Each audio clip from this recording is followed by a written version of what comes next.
మీ ఇంట్లో కూడా ఒక ఆధ్యాత్మిక శోభ, అది చాలా అన్ని చోట్ల అనిపించదు. ఇలాగా ఒక వైబ్రేషన్ ఉందండి.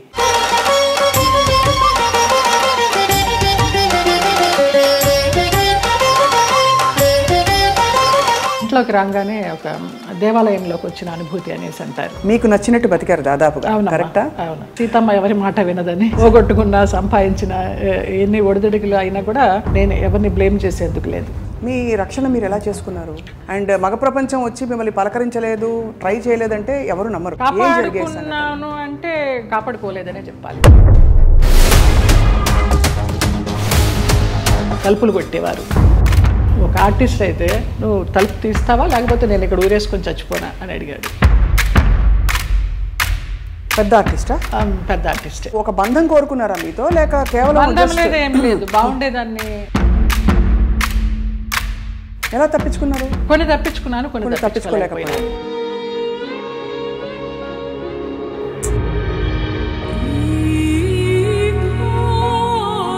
వినిపించలేదనో, తలుపు చప్పుడు వినిపించలేదనో, ఇలాగే మేనేజ్ చేసుకుంటూ కొన్ని తప్పించుకుంటూ, కొన్ని తప్పించుకోలేక, కొన్ని తప్పనిసరిగా.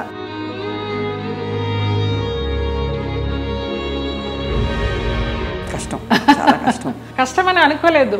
అంటే ఒకసారి పోయినా 100 సార్లు పోయినా పోయింది అంతే. నేను చెడిపోతే చెడిపోయాను, నా వాళ్ళు బాగుండాలి, నా వాళ్ళు బాగుండాలి. చాలా సున్నితమైన ఒక ప్రశ్న అండి ఇది. అడగచ్చు అడగకూడదు, కానీ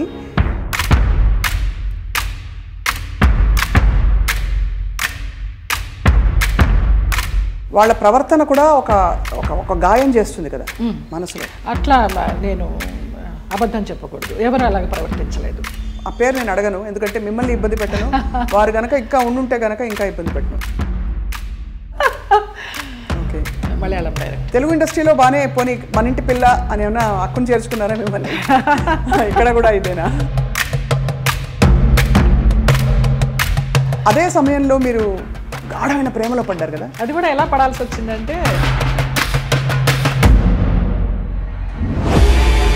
ఏడుస్తూ పడుకుంటే అతను నన్ను చంపడానికి అంబాసిడర్ కారులో తీసుకెళ్తున్నాడు.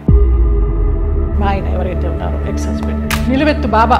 ఫస్ట్ టైం నేను కాషాయ వస్త్రాల్లో అంబాసిడర్ కారు ఇలా ఆపి,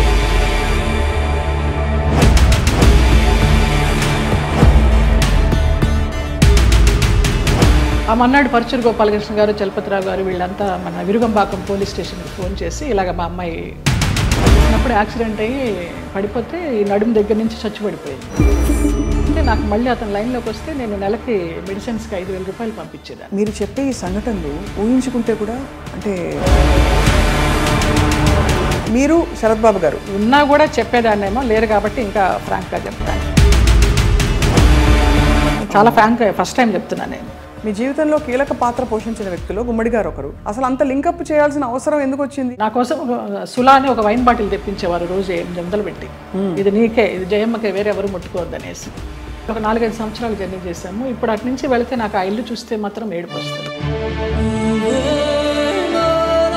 అక్కడే నాగేశ్వరరావు గారు అన్నారు, ఆయన పోయిన తర్వాత అక్కడ నుంచుని ఉంటే పిల్లలందరినీ పలకరిస్తూ నా భుజం తట్టి,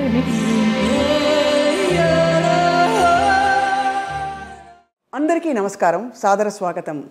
ఐ డ్రీమ్ మీడియా సగర్వంగా సమర్పిస్తున్న ప్రత్యేక కార్యక్రమం సిల్వర్ స్క్రీన్ లెజెండ్స్. బాహ్య సౌందర్యం తల్లిదండ్రుల వల్ల మనకు కలుగుతుంది. ఆత్మ సౌందర్యం భగవదేచ్ఛ. అలాగే మనసుని చాలా అందంగా ఉంచుకోవాలంటే అది ఖచ్చితంగా స్వయంకృతాపరాధం. అంటే మనసు అందంగా ఉంచాలంటే బోల్డంత సంస్కారం అవన్నీ కావాలి. మరి బాహ్య సౌందర్యంతో పాటు అంతఃసౌందర్యం కలిగిన వ్యక్తుల్ని కలిసినప్పుడు చాలా చాలా ఆనందం కలుగుతుంది. అటువంటి వ్యక్తుల్లో నాకు చాలా ఇష్టమైన నటి, అసలు మనసులో ఏముందో మొహం మీద ఉట్టిపడే వ్యక్తి ఎవరు అంటే జయలలిత గారు. పేరులో చాలా పవర్ ఉంది, కానీ లోపల మాత్రం సున్నితత్వం. 40 ఏళ్లుగా ఎన్నో పాత్రలు వేస్తూ బోరు కొట్టని బోరింగ్ పాప, జానాబెత్తల జానమ్మ, ఇలాంటి అద్భుతమైన క్యారెక్టర్స్తో మనందరినీ రంజింపచేశారు. కానీ మనసులో ఎప్పుడు ఏ కష్టం వచ్చినా ఇలా దాచుకున్నారు. నాట్య కళాకారిణిగా, నటిగా, అసలు జీవితాన్ని శోధిస్తున్న ఒక వ్యక్తిగా వారి ప్రయాణం గురించి వాళ్ళు తెలుసుకుందాం అద్భుతమైన ఈ కార్యక్రమంలో. నమస్కారం జయలలిత గారు. నమస్కారం స్వప్న. చాలా చాలా మనసుకు తృప్తిగా ఉంది. పరిచయం ఎంత అద్భుతంగా ఉందో, చాలా బాగా చేశారు. నిజంగా మిమ్మల్ని చూసినప్పుడు అలాగే అనిపిస్తుంది. మీ కళ్ళు, మీ నవ్వు చాలా మనసులోంచి ఇలా వస్తుంది. ఎక్కడ నటన ఊరికి ఏదో నవ్వాలి కదా అని ఎప్పుడు అనిపించదండి. ఇందాక మీరు అన్నారు కదా ఈశ్వరేచ్ఛ అని, అది అంతే, అదే నమ్ముతాను. మీ ఇంట్లో కూడా ఒక ఆధ్యాత్మిక శోభ, అది చాలా అన్ని చోట్ల అనిపించదు. ఇలాగా ఒక వైబ్రేషన్ ఉందండి అంటారమ్మా చాలా మంది. ఇంటికి వచ్చిన వాళ్ళు ఇంట్లోకి రాగానే ప్రశాంతత ఉంది, బయట చూస్తే ఏంటి ఇలాంటి ఫ్లాట్లో ఉంటుంది జయలలిత అనుకుంటాము, ఇంట్లోకి రాగానే ఒక దేవాలయంలోకి వచ్చిన అనుభూతి అనేసి అంటారు, అందరు అంటారు. ఆ నిశ్శబ్దం అసలు ధ్యానంలోకి వెళ్ళిపోవాలనిపించింది రాగానే. మీరు ఆధ్యాత్మికంగా కూడా ప్రయాణించారు కదా, అంటే ఇప్పుడు ప్రయాణిస్తున్నాను కూడా. అదే ఎందుకో మనసుకి హాయినిస్తోంది. ఇంకా ఈ ఆర్భాటాలు, ఈ అలంకారాలు, అలాంటి వాటన్నిటికీ దూరం అయ్యాననే చెప్పాలి. ఇంకా కొంచెం ఉంటుందేమో, దాన్ని కూడా దూరం చేయాలి. అది జయలలిత గారు చాలా ధైర్యంగా లైఫ్ని మీరు కొనసాగించారు. మీకు నచ్చినట్టు బతికారు దాదాపుగా. కరెక్టా? అవును, నిజమా? సీతమ్మ ఎవరి మాట వినదని. సీతమ్మ ఎవరి మాట వినదు. పోగొట్టుకున్న, సంపాదించిన ఎన్ని ఒడిదుడుకులు అయినా కూడా స్వయంకృతాపరాధం మీరు అన్నట్టు. నాకు నేను ఎవరిని బ్లేమ్ చేసేందుకు లేదు. మీ అసలు పేరు జయలలితేనా? లలిత. లలిత. మరి జయలలిత అనేది జయ తర్వాత కలిసింది కదా? కలిసిందంటే నాకు ఊహ తెలిసిన తర్వాత నేను చూసిన ఫస్ట్ మూవీ కథానాయకుడు ఎన్టీ రామారావు గారు, జయలలిత గారు. ఆ సినిమా చూసిన తర్వాత 6 సంవత్సరాలు అప్పుడు నాన్న అప్పుడు బడులు అనేవారు కదా, స్కూళ్ళు కదా, బడిలోకి జాయిన్ చేయడానికి వెళ్ళినప్పుడు మాస్టర్ గారు ఏంటమ్మా పేరు అన్నప్పుడు నాన్న లలిత అని చెప్పబోతుంటే నేను జయలలిత అని చెప్పేశాను. అది యాదృచ్ఛికం, తెలీదు. ఆ సంఘటన ఒకటే గుర్తుంది కానీ ఎందుకు చెప్పానో తెలియదు. జయలలిత అని చెప్పేసా. అప్పటి నుంచి జయలలిత. జయలలిత అనగానే ఆవిడ పవర్ఫుల్ జయలలిత గారే గుర్తొస్తారు. కానీ ఇక్కడ తెలుగునాట మీరు అంటే మీ ఏం చెప్పాలి, వర్చస్సు, ఒక అందం, ఒక గ్రేస్ ఏదైతే ఉందో ఆ జయలలిత గారికి ఈ జయలలిత గారికి పోలిక పడతారు. మీరు నమ్మచ్చు నమ్మకపోవచ్చు, అతిశయోక్తి అనుకోవచ్చు.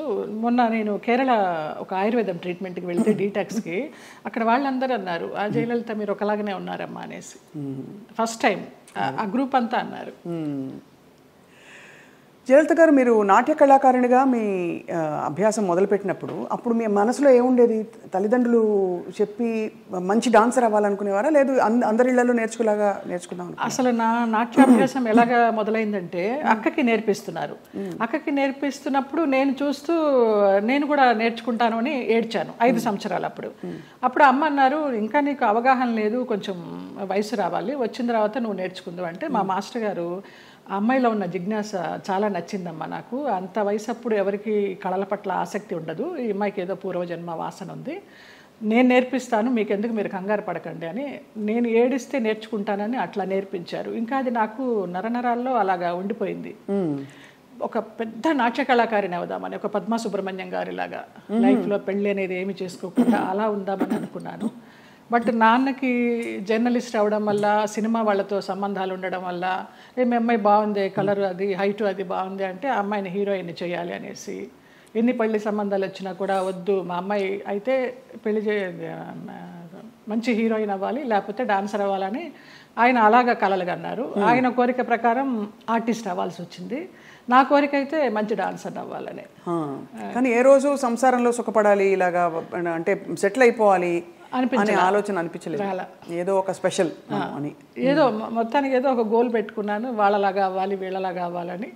ఏమీ అవ్వలేకపోయినాను, నేను నాలాగానే ఉన్నా. మీరు మీలాగా ఉంటూ అన్ని ఎక్స్ప్రెస్ చేసి ఇప్పుడు మీ చక్కగా మంచి టైంలో ఇప్పుడు మీరు అంతఃప్రయాణం అంటారు కదా, ఆ ప్రయాణం కొనసాగిస్తారు. అంతర్ముఖంగా ప్రయాణం చేస్తున్నాను. బాగా చెప్పారు. ఎంతవరకు నేర్చుకున్నారు జయలలిత గారు మీరు నాట్యం? ఆల్మోస్ట్ డిప్లొమా అంతా అయిపోయిందమ్మా. డిప్లొమా అయిన తర్వాత ఏదో ఎంఏకి కట్టాలని అనుకుంటున్నప్పుడు మూవీ వచ్చింది, నాన్న వాళ్ళ ఫ్రెండ్స్ ఈ పోరాటం మార్పు కోసమని. ఇంకా ఆంధ్ర నాట్యం కూడా నేర్చుకోవాలని నటరాజ రామకృష్ణ గారి దగ్గర 1 year పేయింగ్ గెస్ట్గా ఉండి నేర్చుకున్నాను నేను. ఆ టైంలో నాన్న వచ్చి మా ఫ్రెండ్స్ సినిమా తీస్తున్నారు, అందులో హీరోయిన్కి డాన్సర్ అయి ఉండాలి, క్లాసికల్ డాన్సర్, నువ్వు నువ్వు చేయాలి అనేసి అన్నారు. ఇంకా రూమ్లోకి వెళ్ళిపోయి గడిపెట్టేసుకుని ఏడుస్తూ కూర్చున్నాను. నేను డాన్సర్ అవ్వాలనుకుంటే నన్ను సినిమాల్లోకి చేర్చడం ఏంటి, వెళ్ళనని. అప్పుడు నటరాజ రామకృష్ణ గారు, కళాకృష్ణ గారు నచ్చజెప్పి, నాన్న ఫ్రెండ్సే కదా తీస్తున్నది, వెళ్ళు, నచ్చితే చెయ్యి, కంటిన్యూ చెయ్యి, ఆఫర్లు వస్తే, లేకపోతే మళ్ళీ డాన్సర్గానే ఉండిపోదు అని నచ్చజెప్పి పంపించారు. ఇంకా వన్స్ ఆ రంగంలోకి వెళ్ళిన తర్వాత మరి వెనుదిరిగి నచ్చిందా మీకు సినిమా ఇండస్ట్రీ ఎక్స్పీరియన్స్ అది? మొదట్లో నచ్చలేదనే చెప్పాలి. తర్వాత రాను రాను ఇంకా ఫ్యామిలీ అంతా నా కోసమని షిఫ్ట్ అయిపోయి వాళ్ళు ఇబ్బందులు పడుతున్నప్పుడు లేదు వీళ్ళందరి కోసమన్నా నేను ఇష్టపడి చేయాలని అలాగా కాంప్రమైజ్ అయిపోయి చేసినవే. చాలామంది నటీమణులు ఈ మధ్య కాలంలో నేను కలుస్తున్నవారు నాకు యాక్చువల్లీ అప్పుడు ఇష్టం లేదు కానీ పరిస్థితుల ప్రభావం, ఆర్థిక పరిస్థితులను కూడా చెప్పారు. మీకు అటువంటి ఇబ్బందులు వచ్చాయి? ఆర్థిక పరిస్థితుల వల్లనే కదా, మరి మేము చాలా మిడిల్ క్లాస్, మరి లోయర్ మిడిల్ క్లాస్ అని చెప్పలేము, అప్పర్ మిడిల్ క్లాస్ అని చెప్పలేము, వయా మీడియా మిడిల్ క్లాస్. నాన్న ఒక ప్రొడ్యూసర్ని నమ్మి మీ అమ్మాయికి హీరోయిన్ ఛాన్స్ ఇస్తామంటే మెడ్రాస్ షిఫ్ట్ అయిపోయారు. షిఫ్ట్ అయిపోయిన తర్వాత ఆ ఛాన్స్ నాకు కొన్ని కారణాల వల్ల రాలేదు. అయ్యో, రానప్పుడు ఇంకేం చేయాలి, ఇంతమందితో వచ్చిన క్యారెక్టర్స్ చేసుకుంటూ పోదామని ఒక గైడెన్స్ లేకుండా, ఒక గాడ్ ఫాదర్ అనేవారు లేకుండా ఏ క్యారెక్టర్ వస్తే ఆ క్యారెక్టర్ చేశా. ఫ్యామిలీ గెట్ ఆన్ అవ్వాలి ఫస్ట్. కానీ నిజానికి మీరు కథానాయికగానే మొదలు పెట్టారు కదా? అవును, ఈ పోరాట మార్పు కోసం కథానాయిక. అవును, బట్ ఆ తర్వాత మీరు అనేది హీరోయిన్ క్యారెక్టర్స్ రాలేదు, ఏమీ రాలేదు. ఆ సినిమా ఏదైతే వస్తుందనుకున్నానో అది పోయింది. ఆ సినిమా టైంలో ఈ పోరాట మార్పు కోసం సినిమా టైంలో సాంగ్స్ కోసం విజయ గార్డెన్స్కి వెళ్ళినప్పుడు ఆ ప్రొడ్యూసర్స్ చూడడము, హీరోయిన్ ఛాన్స్ ఇస్తామనడము, మెయిన్ క్యారెక్టర్ వాళ్ళు ఇవ్వకపోవడం, మెడ్రాస్ షిఫ్ట్ చేసి అదే టైంలో నానా మలయాళం మ్యాగజైన్ వాళ్ళు నన్ను చూసి బాగుంది అమ్మాయి మలయాళానికి హీరోయిన్గా పనికి వస్తుంది అనేసి వాళ్ళు నానా మ్యాగజైన్లో ఇంటర్వ్యూ తీసుకోవడము, అలాగా మలయాళం మూవీస్కి వెళ్ళడం జరిగిందనమాట. మలయాళం మూవీస్లో మరి చేస్తూ అంత మంచి ఇండస్ట్రీ కదా మలయాళం ఇండస్ట్రీ, మరి అక్కడ మీకు ఎక్కువ నిలదొక్కుని ఇప్పుడు ఎలా అయితే సూపర్ స్టార్స్ మనకు ఉంటారు అలాంటి అవకాశాలు రాక, లేకపోతే మీరు ఏదొచ్చినా పర్లేదు అని ఒక?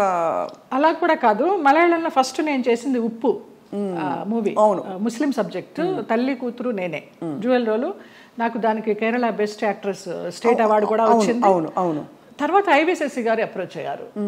అప్రోచ్ అయితే మంచి డైరెక్టర్. అప్పుడు అంటే తెలియదు మనకి ఎలా ఉంటుంది, ఊరికే అవుట్లైన్ చెప్తారు కానివ్వండి, మంచి గ్లామర్ రోలు, కమల్ హాసన్ గారి పక్కన అనేసరికి చాలా ఆనందంగా ఉంటాం కదా. ఫస్ట్లోనే కమల్ హాసన్ గారి పక్కన ఉలగ నాయగన్, ఆయన పక్కన వచ్చింది అని. ఆ ముగ్గురు హీరోయిన్లు శోభన, గీత, నువ్వు అని చెప్పారు. ఓకే అనేసి ఒప్పేసుకున్నాను. అది కట్ చేస్తే విలన్ వైఫ్ వ్యాంపిష్. దాని తర్వాత రామానాయుడు గారు ఇంద్రుడు చంద్రుడిలో కమల్ హాసన్ గారి సెక్రటరీగా ఎవరు బాగుంటారంటే కమల్ హాసన్ గారు నన్ను రికమెండ్ చేశారు. అమ్మాయి ఎవరో చేసింది జయలలిత, చాలా బాగుంది, ఆ అమ్మాయిని పెట్టండి అని. అలాగే ఇంద్రుడు చంద్రుడిలో కూడా ఒక టైప్ ఆఫ్ వ్యాంప్. అలా కంటిన్యూ అయిపోయినాయి. కానీ శృతిలయల్లో ఒక పాంచాలి క్యారెక్టర్ కానీ, రాజశేఖర్ని మాయ చేసి అతని చేత ప్రోగ్రామ్స్ ఇప్పించి కమిషన్లు అవి తీసుకుని ఆ టచ్ ఉన్నవే వచ్చినాయి అన్నీ నాకు. ఒకలా చూస్తే దానికి ఒక ప్రత్యేక స్థానం ఉంది, అదేం తక్కువని కాదు. కానీ కాదు, అప్పట్లో పూర్వకాలంలో ఎల్ విజయలక్ష్మి గారు వాళ్ళు ఎంత బాగా చేసేవారు అది. కానీ అది స్వర్ణయుగం, దానికి తగ్గట్టుగా వాళ్ళు అంత ఎలివేట్ అయ్యారు. ఇంకా కొంచెం రాను వెండి యుగాలు, ఈ రాగి యుగాలు ఇవన్నీ వచ్చేసరికి అప్పుడు వాళ్ళు డాన్సర్స్ చేసిన, వ్యాంప్ చేసిన, హీరోయిన్స్ చేశారు, అన్నీ చేశారు. ఆ డైరెక్టర్స్ అంత క్రియేటివిటీ ఉన్న డైరెక్టర్స్. ఇప్పుడు వాళ్ళు కాదని చెప్పడం లేదు, వాళ్ళు ధైర్యం చేసి అన్ని రకాల క్యారెక్టర్లు ఇచ్చేవారు ఒక ఆర్టిస్ట్కి. గిరిజ గారు మామూలుగా కమెడియన్ చేసి నాగేశ్వరరావు గారి పక్కన హీరోయిన్ చేయలేదా? అలా మా తరానికి వచ్చేసరికి వ్యాంప్ అంటే వ్యాంపే, చెల్లెలంటే చెల్లెలే, అలాగైపోయింది. సరే ఏదో ఒకటి, మనకి కళారంగం మనల్ని ఆదరించింది, అభిమానంగా పిలుస్తున్నారు, మన కుటుంబాన్ని పోషిస్తోంది అనే ఒక సద్బుద్ధితోనూ ఒక మంచితనంతోనే గెట్ ఆన్ అవుట్ వచ్చి, అంటే దాదాపు జీవితం నిర్ణయించిన విషయాలని మీరు స్వీకరిస్తూ ఒక నదిలా ప్రవహిస్తూ వచ్చేసారు. అంతే. అది కొంచెం మెచ్యూరిటీ వచ్చిన తర్వాత ఇంకా ఇది కర్మ సిద్ధాంతాన్ని నమ్మడం అలవాటు చేసుకున్న తర్వాత మనకి ఏది ప్రాప్తమో అదే, ఏది రావాలో అదే వస్తుంది, ఎప్పుడు రావాలో అప్పుడే వస్తుంది అన్న తర్వాత మనసుకి చాలా ప్రశాంతంగా హాయిగా ఉంది. ఇంత అందమైన జయలలిత గారు అప్పుడు ఒక అమ్మాయి, అఫ్కోర్స్ నాన్నగారికి పరిచయాలు ఉన్నప్పటికీ కూడా ప్రతి చోటికి నాన్నగారు రాలేరు కదా, మీ రక్షణ మీరు ఎలా చేసుకున్నారు? చుట్టూ ఉంటే మగ ప్రపంచం, అండ్ మగ ప్రపంచం వచ్చి మిమ్మల్ని పలకరించలేదు, ట్రై చేయలేదంటే ఎవరు నమ్మరు. అవును, అంటే అది జగమెరిగిన సత్యం. అలా అని వాళ్ళని ఏం అండలేదు. బట్ ఈ ప్రపంచంలో ఎలా మిమ్మల్ని మీరు కాపాడుకున్నారు? కాపాడుకున్నాను అంటే కాపాడుకోలేదనే చెప్పాలి. కాపాడుకోలేదు, ఎందుకు అబద్ధం చెప్పడం. పరిస్థితులకు అనుగుణంగా వెళ్ళాను, అందువల్ల నేను పెద్ద ఇబ్బందులు ఏమీ ఎదుర్కోలేదు. కొంచెం ఫ్రెండ్లీగానే మూవ్ అవుతూ, నవ్వేస్తూ. అది వరకు ల్యాండ్ లైన్లు ఉండేవి, ఫోన్లు, ల్యాండ్ లైన్ తీసి పక్కన పెట్టేసేవాళ్ళం. అవుట్డోర్ వెళ్తే తలుపులు కొట్టేవారు. ఒక ఆర్టిస్ట్ అయితే నువ్వు తలుపు తీస్తావా లేకపోతే నేను ఇక్కడ ఊరేసుకొని చచ్చిపోనా అని అడిగాడు. పెద్ద ఆర్టిస్టా? పెద్ద ఆర్టిస్టే ఒక కాలంలో. అంటే ఎందుకు అడుగుతున్నానంటేనండి, మరి అది వాళ్ళు ఒక బంధం కోరుకున్నారా మీతో, లేక కేవలం బంధం లేదు, ఏం లేదు, బాగుండేదాన్ని, యంగ్లో ఉన్నాను, మంచి పర్సనాలిటీ, వ్యాంప్ క్యారెక్టర్లు వేస్తున్నాను, కూడా అదే అయి ఉండొచ్చు అనే ఒక అపోహ. ఎలా తప్పించుకున్నారు? కొన్ని తప్పించుకున్నాను, కొన్ని తప్పించుకోలేకపోయినాను. తప్పలేదు. అంటే మీరు నిర్ణయం తీసుకుని ఎవరైనా ఒక నిర్ణయం తీసుకుని ఇలా ఉంటే అది వాళ్ళ ఇష్టం. అది కానీ అయిష్టంగా బలవంతంగా గనక ఏ పరిస్థితిలోకి వెళ్ళినా కూడా అది బడి కావచ్చు, ఇంకోటి కావచ్చు, ఇటువంటి ఒక చాలా కష్టం కదండి. ఒకసారి అలాగే ఒక డైరెక్టర్ని రిజెక్ట్ చేశాను అనేసి అతను ఆ క్యారెక్టర్ కట్ చేసి పంపించేశారు. పర్లేదు అనుకున్నాను. అలా కూడా జరిగిన సందర్భాలు. ఆ రోజుల్లో ఎలా ఉండేది జయలలిత గారు మీకు? అంటే మనసులో ఇలా జరుగుతోందని ముందే తెలుసా? వాళ్ళు తలుపులు కొట్టేటప్పుడు భయం వేసేదా, లేకపోతే తెలుసు ఎలా తప్పించుకోవాలనే ఆలోచన తప్పించి ఆ భయాలు అవేమీ లేవు. తలుపులు బద్దలు కట్టలేరు. మన్నాడు ఏమన్నా అడిగినప్పుడు ఏదో దాటేస్తాం, ఏదో ఒక రీజన్ చెప్తాం. అవునా, నిద్ర పట్టేసింది, ఫోన్ వినిపించలేదనో, తలుపు చప్పుడు వినిపించలేదనో, ఇలాగే మేనేజ్ చేసుకుంటూ కొన్ని తప్పించుకుంటూ, కొన్ని తప్పించుకోలేక, కొన్ని తప్పనిసరిగా.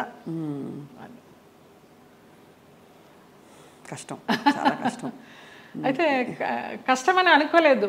అంటే ఒకసారి పోయినా 100 సార్లు పోయినా పోయింది అంతే. ఇక మనకేమి అది ఫీలింగ్ ఉండదు. అంటే కరెక్టేలేండి మీరు అన్నట్టు. అంటే ఆ టైంకి మీరు ప్రాక్టికల్గా సమాధాన పడిపోయారు అంతే. దానికి అంతే. ఒకటే ఏమో, నా వాళ్ళు బాగుండాలి. ఎలాగో వచ్చాను, నేను చెడిపోతే చెడిపోయాను, నా వాళ్ళు బాగుండాలి, అంతే. ఆ మంచి మనసుతోనే వచ్చాను కాబట్టి ఇప్పటికీ నన్ను భగవంతుడు ఈ రకంగా చూస్తున్నాడు. 40 years ఇండస్ట్రీలో అని ఒక నమ్మకం. ఇప్పుడు అందరూ బాగున్నారు. చాలా సున్నితమైన ఒక ప్రశ్న అండి ఇది. అడగచ్చు అడగకూడదు, కానీ ఈ సోకాల్డ్ ప్రముఖులు వీళ్ళు మిమ్మల్ని ఇలాగా ఇబ్బంది పెట్టి, సరే వాటెవర్ ట్రై చేసి అది బలవంతంగా మీరు తలొగ్గినప్పుడు గౌరవం ఉంటుందా, లేకపోతే కేవలం జస్ట్ వాళ్ళ ఇంకా పైశాచికత్వం? కానీ పైశాచికత్వం ఏమీ ఉండదు, గౌరవం ఉండదమ్మా. Just matter of fact, need అంతే. రెండు ఉండవు, అది మరీ పీక్ ఉండదు.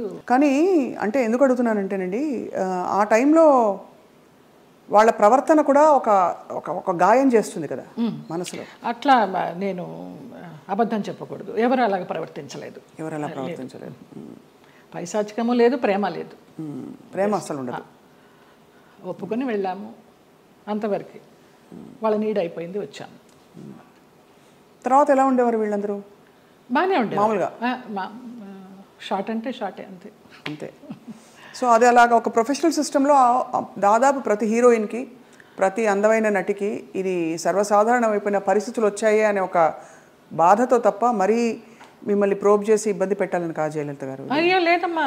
ఎందుకు అది నామ్ అయిపోవాలి, ఎందుకు ఒక బెంచ్ మార్క్ అయిపోవాలి అని అంటే, మనం ఈరోజు అనేక కమిటీలు పెట్టడాలు, ఇండస్ట్రీ ఇతర వర్క్ ప్లేసెస్లో వేధింపుల కమిటీ ఉండాలని చెప్పి, అంటే వేధింపులని వ్యతిరేకించే కమిటీలు. బై గాడ్స్ గ్రేస్ మాకు అట్లాంటి వేధింపులు ఏం లేవు, కానీ తప్పలేదు. అంటే అది కరెక్టే. అంటే వేధింపులు లేకపోయినా ఒక పాయింట్లో మీరు ఎస్ చెప్పకపోతే మీకు అవకాశాలు తగ్గిస్తాం అన్నది ఒక వేధింపే కదా. అవును. అంటే మీకు టాలెంట్ ఉండి కూడా చెప్పాను కదా, ఒక డైరెక్టర్ పంపించేశారు సుగం క్యారెక్టర్ అయిన తర్వాత అనేసి. ఆ పేరు నేను అడగను, ఎందుకంటే మిమ్మల్ని ఇబ్బంది పెట్టను. వారు గనక ఇంకా ఉండుంటే గనక ఇంకా ఇబ్బంది పెట్టను. లేరు, పోయినారా? Okay. Malayalam director. Okay. Telugu ఇండస్ట్రీలో బాగానే పోనీ మన ఇంటి పిల్ల అని ఏమన్నా అక్కును చేర్చుకున్నారా మిమ్మల్ని? ఇక్కడ కూడా ఇదేనా? అక్కున చేర్చుకోలేదు, చీకొట్టలేదు. రైట్. అదే సమయంలో మీరు గాఢమైన ప్రేమలో పడ్డారు కదా? అవునమ్మా. మలయాళం డైరెక్టర్. అది కూడా ఎలా పడాల్సి వచ్చిందంటే, నేను డేట్స్ ఇచ్చినప్పుడు నాన్న నాకు తెలియకుండా వేరే క్రాస్ బెల్ట్ మణి అని మన హీరోయిన్ మీనా వాళ్ళ మేనమామ, ఆయన కూడా ఒక కాలంలో ఒక ఈ సి గ్రేడ్ టైప్ ఆఫ్ మూవీస్కి మంచి పెట్టింది పేరు ఆయన. నేను చేసే సినిమాలు కూడా సి గ్రేడ్ సినిమాలే, అప్పుడు బీసీ గ్రేడ్. మీరు అంత ఓపెన్గా సి గ్రేడ్ సినిమాలు చేశానని చెప్తున్నారు కదా, అది ముచ్చటేసని చూసి ఎంత నిజాయితీగా చెప్తున్నారని చెప్పండి మ్యామ్. ఆ టైంలో నాన్న వాళ్ళకి ఇచ్చారు, నేను వీళ్ళకి ఇచ్చాను. అప్పుడు ఆ లొకేషన్కి వచ్చి ఆయన రౌడీయిజం చేయపోయినారు, క్రాస్ బెల్ట్ మని. అప్పుడు ఇతను నేను భయపడి ఏడుస్తుంటే నన్ను ఒక రూమ్లో ఉంచి నీకెందుకు నేను ఉన్నాను కదా, నేను సమాధానం చెప్పి పంపిస్తాను, వాళ్ళు మాకు చుట్టాలి అన్నట్టుగా అలాగే పంపించేసరికి అబ్బా నా లైఫ్ని సేవ్ చేసి అతను దొరికాడు అన్నట్టుగా బ్లైండ్గా పడిపోయినా ప్రేమలో. ఆ తర్వాత బ్రహ్మానందం గారి డైలాగ్ లాగా ప్రేమించింది తర్వాత ప్రేమించాల్సి వచ్చింది అన్నట్టుగా కొంచెం కొంచెం తెలుస్తుంది అతని గురించి 7 ఇయర్స్లో. అయినా కూడా ఏదో మొహమాటంలాగా కమిట్ అయిపోయినాం అన్నట్టు కదా అన్నట్టుగా చేస్తూ వచ్చాను. అందరూ చెప్తూ వచ్చారు పెద్ద జెన్యూన్ కాదు, చూసుకో అనేసి. ఇక లాస్ట్గా అతను కూడా బ్లడ్తో లెటర్స్ రాసేసి ఒక మన ఇప్పుడు ఆ హాట్ డ్రింక్స్ అవి తాగుతారు కదా, మన విస్కీ తాగే ఒక బాటిల్ లాంటి దానిలో, అది విస్కీనో మరి బ్రాందీనో తెలియదు, అందులో పాయిజన్ పోసుకుని తాగుతాను, ఇంటి ముందరకు వచ్చేసి చచ్చిపోతానని అంటే ఇంకా అందరికీ ఇంట్లో వాళ్ళకి ఇష్టం లేకుండానే బలవంతంగా నేనే నగలు కొనుక్కొని నేనే పెళ్లి బట్టలు కొనుక్కొని, జయకృష్ణ గారు కొనిచ్చారు పెళ్లి బట్టలు. అలాగా కేరళ వెళ్ళిపోయి చూడటానికరమ్మ కొచ్చిన్లో, చాలా మహిమగల అమ్మవారు, అక్కడ మ్యారేజ్ చేసుకున్నాం. అప్పుడు ఇంట్లో వాళ్ళందరూ ఇంకా నామకే వస్తే వచ్చి అక్షంతలు వేసి భోంచేసేసి వెళ్ళిపోయారు. కాపురానికి పంపించడానికి ఎవరు నాకు కూడా ఉండడం కానీ ఏమీ లేదు. నా అంతటి నేనే చేసుకుని నా అంతటి నేనే వెళ్ళి నా అంతటి నేనే వచ్చా బ్యాక్ టు పెవిలియన్. ఆ టైంలో జయలలిత గారు ఆయనకి మళ్ళీ అంటే ఆయనకి మొదటి పెళ్ళే కదా, ఆయనకి ఇద్దరికి అంటే మీకు కాలేదు, వివాహం కాలేదు, బట్ ఆయనకు కూడా ఏమి. అవును. బట్ ఏ ఇబ్బందులు వచ్చాయి మీ ఇద్దరు మధ్య? డబ్బు, వాళ్ళకి అప్పులు ఎక్కువైపోయినాయి, చాలా విపరీతమైన లావిష్నెస్ వాళ్ళకి. నేను మంచి 3 షిఫ్ట్ చేస్తూ ఉన్నాను ఆ టైంలో. నా నగలన్నీ అమ్మేసుకున్నారో తాకట్టు పెట్టుకున్నారో తెలియదు. సినిమాలకు వచ్చిన డబ్బంతా కూడా వాళ్ళే తీసుకునేవాళ్ళు, అమ్మ నాన్నకి ఇవ్వద్దనేవారు. అమ్మ నాన్న భయపడి పవర్ ఆఫ్ అటర్నిటీ రాయించుకొని నీకు బిడ్డలు పుట్టిన తర్వాత నేను నీ ఆస్తి నీకు ఇస్తామంటే, ఆ పవర్ ఆఫ్ అటర్నిటీ ఎక్కడికి వెళ్ళి సైన్ చేశావు, అది క్యాన్సిల్ చెయ్యి, బిడ్డను కానీ అంటే అతనికి తెలియకుండా నేను లేడీ డాక్టర్ దగ్గరికి వెళ్ళి నాకు బిడ్డలు వద్దు, ఒక 6 మంత్స్ నేను కొంచెం జాగ్రత్తగా ఉండాలనుకుంటున్నానని అతనికి తెలియకుండా నేను లేడీ డాక్టర్ దగ్గరికి వెళ్ళి ఆ పిల్స్ తీసుకొని వేసుకుంటూ ఆ బిడ్డలు రాకుండా జాగ్రత్త పడ్డా. ఇక తర్వాత 3 మంత్స్కి గొడవలు, 6 మంత్స్ నుంచి కొట్టుళ్ళు, యాసిడ్లు పోస్తాను అనడాలు, గదిలో బంధించడాలు, ఇవన్నీ అయిన తర్వాత ఏడుస్తూ పడుకుని ఉంటే అతను నన్ను చంపడానికి అంబాసిడర్ కారులో తీసుకెళ్తున్నాడు. మా ఆయన ఎవరైతే ఉన్నారో ఎక్స్ హస్బెండ్ నిలువెత్తు బాబా. ఫస్ట్ టైం నేను కాషాయ వస్త్రాల్లో అంబాసిడర్ కారు ఇలా ఆపి నేను కూర్చున్న వైపు డోర్ తీసి నన్ను గబగబగా లాక్కెళ్ళారు. ఆ మన్నాడు పరుచూరు గోపాలకృష్ణ గారు, చలపతిరావు గారు వీళ్ళంతా మన విరుగంబాకం పోలీస్ స్టేషన్కి ఫోన్ చేసి ఇలాగ మా అమ్మాయి అపాయకరమైన పరిస్థితిలో ఉంది, మీరు వెళ్ళి ఆ అమ్మాయిని బయటికి తీసుకురావాలని చెప్పి అలా ఇంటికి తీసుకొచ్చారు నన్ను. ఆ బాబా సంఘటన అలా జరగడం, ఇక్కడ పరుచూరు గోపాలకృష్ణ గారు, చలపతిరావు గారు ఇలా సహకరించడం అంత యాదృచ్ఛికం.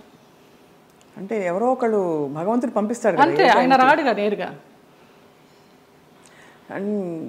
అంటే మనసు పెట్టి మీరు ఇష్టపడి అన్నీ వదులుకుని ఎవరు లేకుండా మీరు వెళ్ళి చేసుకున్న పెద్ద స్టేట్మెంట్స్ ఇచ్చేసి కళ్యాణం వచ్చినాక వచ్చిన ఆగదనేసి అందరూ అనేవారు దొంగోళ్ళు బట్టి ముఖంలా ఉన్నాడు, ఎలా నచ్చాడు నీకు, ఎలా నమ్మావే అనేసి. అంటే మీకు ఆ టైంలో మీరు గాయపడిన మీకు అదే ఆయనే రక్షణ ఇచ్చాడు. ఎందుకంటే అంత ముందు అందరూ వచ్చిన వాళ్ళందరూ మీతో మిస్బిహేవ్ చేసిన వాళ్ళు, మీకు ఇబ్బంది పెట్టి మిమ్మల్ని ఏదో ఒకటి రాబట్టారు. సో ఇతను ఏదో ఇస్తారనుకుని మీరు తప్పలేదండి. అంటే నమ్మకపోతే జీవితం ఎందుకండి? ఇంపార్టెంట్ విషయం, మీరు నమ్మి దెబ్బ తగిలినా కూడా ఆ గాయం ఎక్కువ ఇది కాకుండా భగవంతుడు వచ్చి మిమ్మల్ని కాపాడు. నిజంగా తర్వాత అతను రమ్యకృష్ణతో నీలాంబరి సినిమా చేశాడు కన్నడలో. ఇంకేదో మూవీ చేస్తున్నప్పుడు యాక్సిడెంట్ అయ్యి పడిపోతే ఈ నడుము దగ్గర నుంచి చచ్చుపడిపోతే నాకు మళ్ళీ అతను లైన్లోకి వస్తే నేను నెలకి మెడిసిన్స్కి 5,000 రూపాయలు పంపించేదాన్ని అతనికి. జాలి అవసరమా ఏమో తెలీదు, ఇంకా రుణానుబంధం ఉందనుకుంటా అనేసి. చాలా సంవత్సరాలకి అది. ఒక పాప పుట్టింది అతనికి, వేరే పెళ్లి చేసుకుని. ఆ పాపకి ఇప్పుడు లేదు, నేను చాలా ఒక 4-5 ఇయర్స్ అయిపోయింది టచ్ లేకుండా. 13 సంవత్సరాలు ఎప్పుడో దాని పుట్టినరోజు అని అది ఇది అంటే ఇక్కడి నుంచి ఏమైనా పంపించేదాన్ని. ఆ పిల్ల అడిగేదంటే ఎవరు పంపించారు నాన్న అని. బాబా పంపించారమ్మా అనేవాడంట. బాబా గారు భక్తులా మీరు మొదటి నుంచి? నాకు రమాప్రభమ్మ పరిచయం చేసింది బాబా గారిని ధవళేశ్వరంలో, నల్లబాబా. స్వతంత్ర భారతం అని మన నారాయణమూర్తి గారి సినిమాకి వెళ్ళినప్పుడు ఎందుకో గ్యాప్ వచ్చింది, నీకు ఒక బాబాని చూపిస్తారా అనేసి తీసుకెళ్ళారు ధవళేశ్వరం. అప్పుడు చూడడమే, ఆవిడే పరిచయం చేసింది. తర్వాత ఈ పెళ్ళి విడిపోతాను అన్నప్పుడు ఈ ఇన్సిడెంట్. తర్వాత ఇంటికి వచ్చి వారం రోజులు తర్వాత పడుకుని ఏడుస్తుంటే ఏంటి ఇలాగైపోయింది, బాగుంటాను అనుకున్నాను పెళ్లి చేసుకుని అని ఏడుస్తున్నప్పుడు ధవళ వస్త్రాల్లో నేను ఇలా పడుకుని ఏడుస్తుంటే నా పక్కన కూర్చుని ఆయన ఈ మడికాలు వేసుకొని ఇలాగా చేయి పెడితే నాకు కరెంట్ షాక్ కొట్టినట్టు అయిపోయింది. ఏం పర్లేదు నేను ఉన్నాను ఏడవకనేసి. ఆ 2 సార్లే కనిపించారు. తర్వాత 4 హారతులు చేసేదాన్ని ఇంట్లో, ఇంకెప్పుడు కనిపించలేదు నాకు ఆయన. కానీ మీరు చెప్పే ఈ సంఘటనలు ఊహించుకుంటే కూడా అంటే ఇంకా ఏమనాలో మాటలు రావట్లేదు. బాబా గారు వచ్చి పక్కన కూర్చుని ఆ అనుభూతి మీకు కలగడం, నేను చాలా ఫీల్ అయినా. మా స్పర్శ ఒక ఏంటో అంటారు కదా 1000 ఓట్ల కరెంట్ షాక్ కొట్టినట్టు అనేసి, అలా ఒక ఆరాలాగా వచ్చేసింది 2 సార్లు. బాబా గారి కోసం ఒక పాట పాడరా, ఒక 2 లైన్లు. ఇక్కడే ఉన్నారు బాబా గారు అనిపించే అంత అద్భుతంగా చెప్పారు మీరు. నువ్వు లేక నాథలం బ్రతుకంతా అయోమయం, నువ్వు లేక నాథలం బ్రతుకంతా అయోమయం, బాబా ఓ బాబా ఇక నీ పరీక్షకు మేము పలేము, ఇటులి నిరీక్షణ మేము పలేము, నువ్వు లేక నాథలం బ్రతుకంతా అయోమయం, బాబా ఓ బాబా. ఎంత ముద్దుగా బుజ్జి తల్లిగా పాడారు. నాకు అది బ్రహ్మానందం గారు ఇచ్చారు ఆ బాబా. ఈ బాబా గారు బాబా డివోటివ్ కదా అనేసి వాళ్ళ మేనేజర్ చేత ఇచ్చి పంపించారు. ఆయన అసలు ఒక అద్భుతం, ఆయనే ఒక అద్భుతం బ్రహ్మానందం గారు. తిరిగి వచ్చిన తర్వాత మరి పుట్టింటి వాళ్ళు ఏమన్నారు? ముందే చెప్పాం కదా, సంతోషపడ్డారు, వచ్చేసారని. మా అమ్మాయి మాకు వచ్చేసింది, మా సంపాదన మాకుంది అనేసి.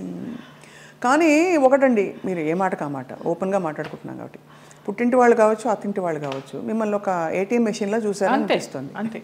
దానికోసం మీరు నలిగిపోయి, మీరు లోపల ఇదైపోయి వెళ్ళి, అప్పుడు నలగడాలు కూడా మనకి తెలియదు, అంత జ్ఞానం కూడా లేదు కాబట్టి మీకు సంతోషం. అంటే ఇగ్నోరెన్స్ ఇస్ బ్లిస్ అంటారు ఇంగ్లీష్లో. అదే ఏమో, నేను తెలుగు మీడియం, ఇంగ్లీష్ కూడా పెద్దగా రాదు, బిఏ తెలుగు మీడియం. అంటే సింపుల్గా చెప్పాలంటే ఎవరి పిచ్చి వారికి రక్షణ, ఆనందం కాకపోయినా. మీకు తెలియనితనమే మీకు మళ్ళీ కాపాడింది. ఆ తర్వాత మళ్ళీ ఇప్పుడు సినిమాలు వరుసగా పరచూరు గోపాలకృష్ణ గారు, ఎంత చలపతిరావు గారు మీకు చేసిన, వాళ్ళే నిలబెట్టారమ్మా. తర్వాత రామానాయుడు గారు వాళ్ళంతా వాళ్ళే నిలబెట్టారు. కాకపోతే అప్పుడు ఉన్నంత ఇది డిమాండ్ లేకుండా ఉండే. ఒకసారి పెళ్లి చేసేసుకుని వెళ్ళిపోయి మళ్ళీ వచ్చి నా క్యారెక్టర్లన్నీ అప్పుడు సనా చేసేది ఆ గ్యాప్లో. ఆ తర్వాత అలా వస్తూ వచ్చినాయి, కానీ ముందరంత ఆ 90sలో ఉన్నంత డిమాండ్ లేదు. అంటే ఇది మరీ ఎక్కువ మొన్ననే, అంటే ఒక 20-25 ఏళ్ళ అంటే 92 సెప్టెంబర్ 3 మ్యారేజ్ చేసుకున్నాను. 93 సెప్టెంబర్ 3 1 year మ్యారేజ్ డే రాకుండానే విడిపోయాం మ్యూచువల్ అండర్స్టాండ్ మీద. తర్వాత ఏమి ఇబ్బంది పెట్టలేదా మిమ్మల్ని? ఏం లేదమ్మా అసలు. ఇంకేముంది, అన్ని తీసేసుకున్నారు కదా, ఇంకేముంది ఇబ్బంది పెట్టడానికి. డబ్బులు తీసేసుకున్నారండి? తీసుకున్నారు, చాలా చాలా ఖర్చు. అప్పుల వాళ్ళు వచ్చేవాళ్ళు, ఈయనేమో చనిపోతానని వెళ్ళేవాడు, అమ్మ భర్త సుమంగళితనం పోతుంది ఎలాగా అనేసి చెక్ మీద సంతకం చేసి ఇచ్చేస్తూ ఉండేదాన్ని. ఎంత కోల్పోయారు జయలలిత గారు? పోయింటాయమ్మా, ఒక 50 sovereigns గోల్డ్ లాగా పోయి ఉంటుంది, ఒక 25 lakhs క్యాష్ పోయి ఉంటుంది. సో దాదాపు ఆ రోజుల్లో చాలా ఎక్కువ కదా అది. 2-3 కోట్లు అనుకోండి ఈ రోజులు ఈజీగా. ఆ లెక్క కూడా తెలియదు మనకి. అంటే కానీ అదే బాధ చాలా. మీరు మీకోసం ఇష్టంగా ఎప్పుడైనా ఏదైనా కొనుక్కున్నారా? ఒక ఇల్లు, ఒక కారు, ఒక నగలు?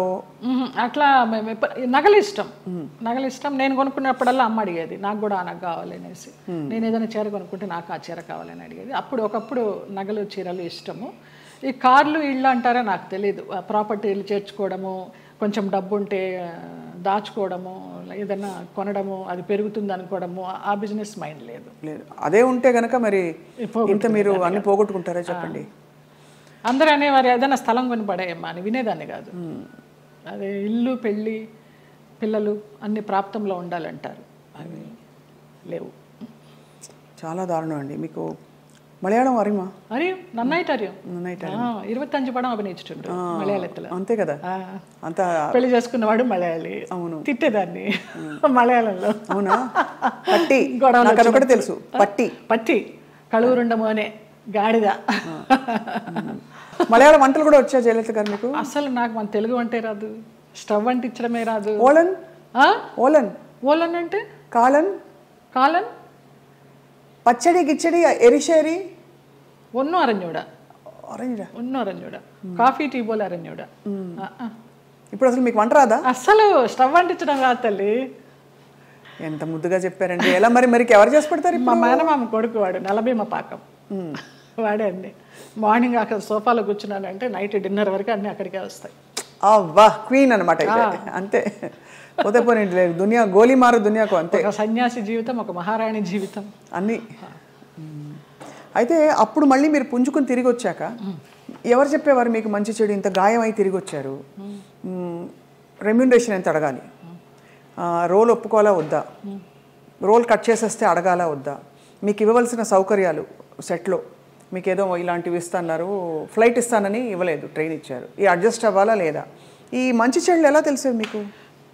తెలీదమ్మా. ఇప్పుడు నేను చెప్తున్నాను కదా, ఒక మోస్తరు సినిమా అయితే వాళ్ళు ఏదో చెప్పేవారు, ఇన్ని రోజుల క్యారెక్టర్ అమ్మా అని. నేను ఒక రెమ్యునరేషన్ అడిగేదాన్ని, అది కాదమ్మా కొంచెం తగ్గించండి అనేవారు. సరే, కానీ రెమ్యునరేషన్ ₹1 తక్కువైనా పర్వాలేదు, కానీ మర్యాద తక్కువైతే మాత్రం నేను భరించలేను.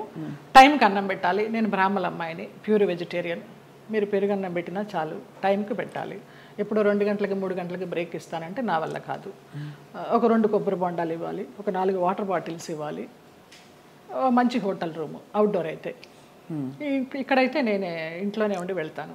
ఇంతే తప్పించి పెద్ద హైలీ డిమాండ్స్ ఏమీ ఉండేవి కాదు నాకు. అమ్మ ఫ్లైట్ దొరకలేదు, ట్రైన్ అన్నారనుకోండి, చలో పదండి. కానీ చాలామంది మేనేజర్లు టికెట్ కన్ఫర్మేషన్ లేకుండా ఎక్కించేసేవాళ్ళు మమ్మల్ని. అయిపోయిందమ్మా అయిపోయింది అనేసి. తర్వాత మేము ఎన్ని ఇబ్బంది పడిన సందర్భాలు ఉన్నాయో టీసీ దగ్గర. పాపం వాళ్ళు మాకు అప్పుడు ఫేస్ వాల్యూ ఉంది కాబట్టి ఏదో సీట్ ఇచ్చో, లేకపోతే ఇంకొక ఊర్లో బర్త్ ఖాళీ అవుతుందమ్మా అని అలా ఇచ్చో, అలాంటి ఇబ్బందులు పడ్డాం. అష్ట కష్టాలు పడ్డారు అయితే. అవన్నీ అంటే పార్ట్ ఆఫ్ ద గేమ్. కానీ ఆ టైంలో మరి మీ మేకప్, మీ చర్మ సౌందర్యం ఇవన్నీ తెలిసి ఉండేదా? ఇలా చేసుకోవాలి, ఫేస్ ప్యాక్ చేసుకోవాలి? అసలు తెలియదు నాకు. అసలు ఇంతవరకు సెల్ఫ్ మేకప్ తెలియదు. నేను ఇవాళ కూడా చేసుకోలేదు. మీరు చూడండి, ఎప్పుడు చేసుకోను. నేను మేకప్ మ్యాన్ ముందర కూర్చుంటాను, మీకు ఏది వస్తే అది చేయండి అంటే. మీకు అసలు మేకప్ ఎందుకండి అవసరం లేదు? ఏదో ప్రత్యేక క్యారెక్టర్కి ఏదో పెద్ద పెద్ద బొట్లు పెట్టి కాటుకలు పెట్టి చేయాలంటే తప్ప. వాళ్ళందరూ నవ్వుతారు. అదేంటమ్మా 40 సంవత్సరాల నుంచి ఉన్నారు, మొన్న మధ్య టీవీ సీరియల్స్ చేసినప్పుడు కూడా మీరు సెల్ఫ్ చేసుకోరా అని. నేను సెల్ఫ్ మేకప్ చేసుకోను, నా దగ్గర మెటీరియల్ ఉండదు. ఓన్లీ ఆ టచ్అప్ క్లాత్, స్పాంజ్, ఒక గిన్నె తీసుకెళ్తా అంతే. మిగతాన్ని మీరే చేసుకోండి, ఎలా చేసుకుంటారు. మరి ఆ టైంలోనే కదా మీకు వచ్చిన బోరు కొట్టని, బోరింగ్ పాప, ఇవన్నీ ఎప్పుడు వచ్చాయి? ఏ టైంలో వచ్చాయి? లారీ డ్రైవర్ బాలయ్య బాబుతో చేసినప్పుడు జస్ట్ ఒక సీన్, ఒక సాంగ్, ఒక ఇమాజినేషన్ సాంగ్, డ్రీమ్ సాంగ్, దాంతో బోరింగ్ పాప అని వచ్చేసింది. జనాల్లోకి బాగా వెళ్ళిపోయింది ఆ క్యారెక్టర్. అవును, చిన్న క్యారెక్టర్ అయినా కూడా. అలాగే ఏప్రిల్ 1 విడుదల భాగ్యం క్యారెక్టర్ కూడా అలాగే వెళ్ళింది. అద్భుతమైన వంశీ గారి సినిమాలు అసలు ఓ రేంజ్. అవును. ఏ డైరెక్టర్తో మీరు వర్క్ చేసినప్పుడు మీకు హాయిగా అనిపించేది, అంటే ఇది కదా నాకు ఇష్టమైన వాతావరణం అని?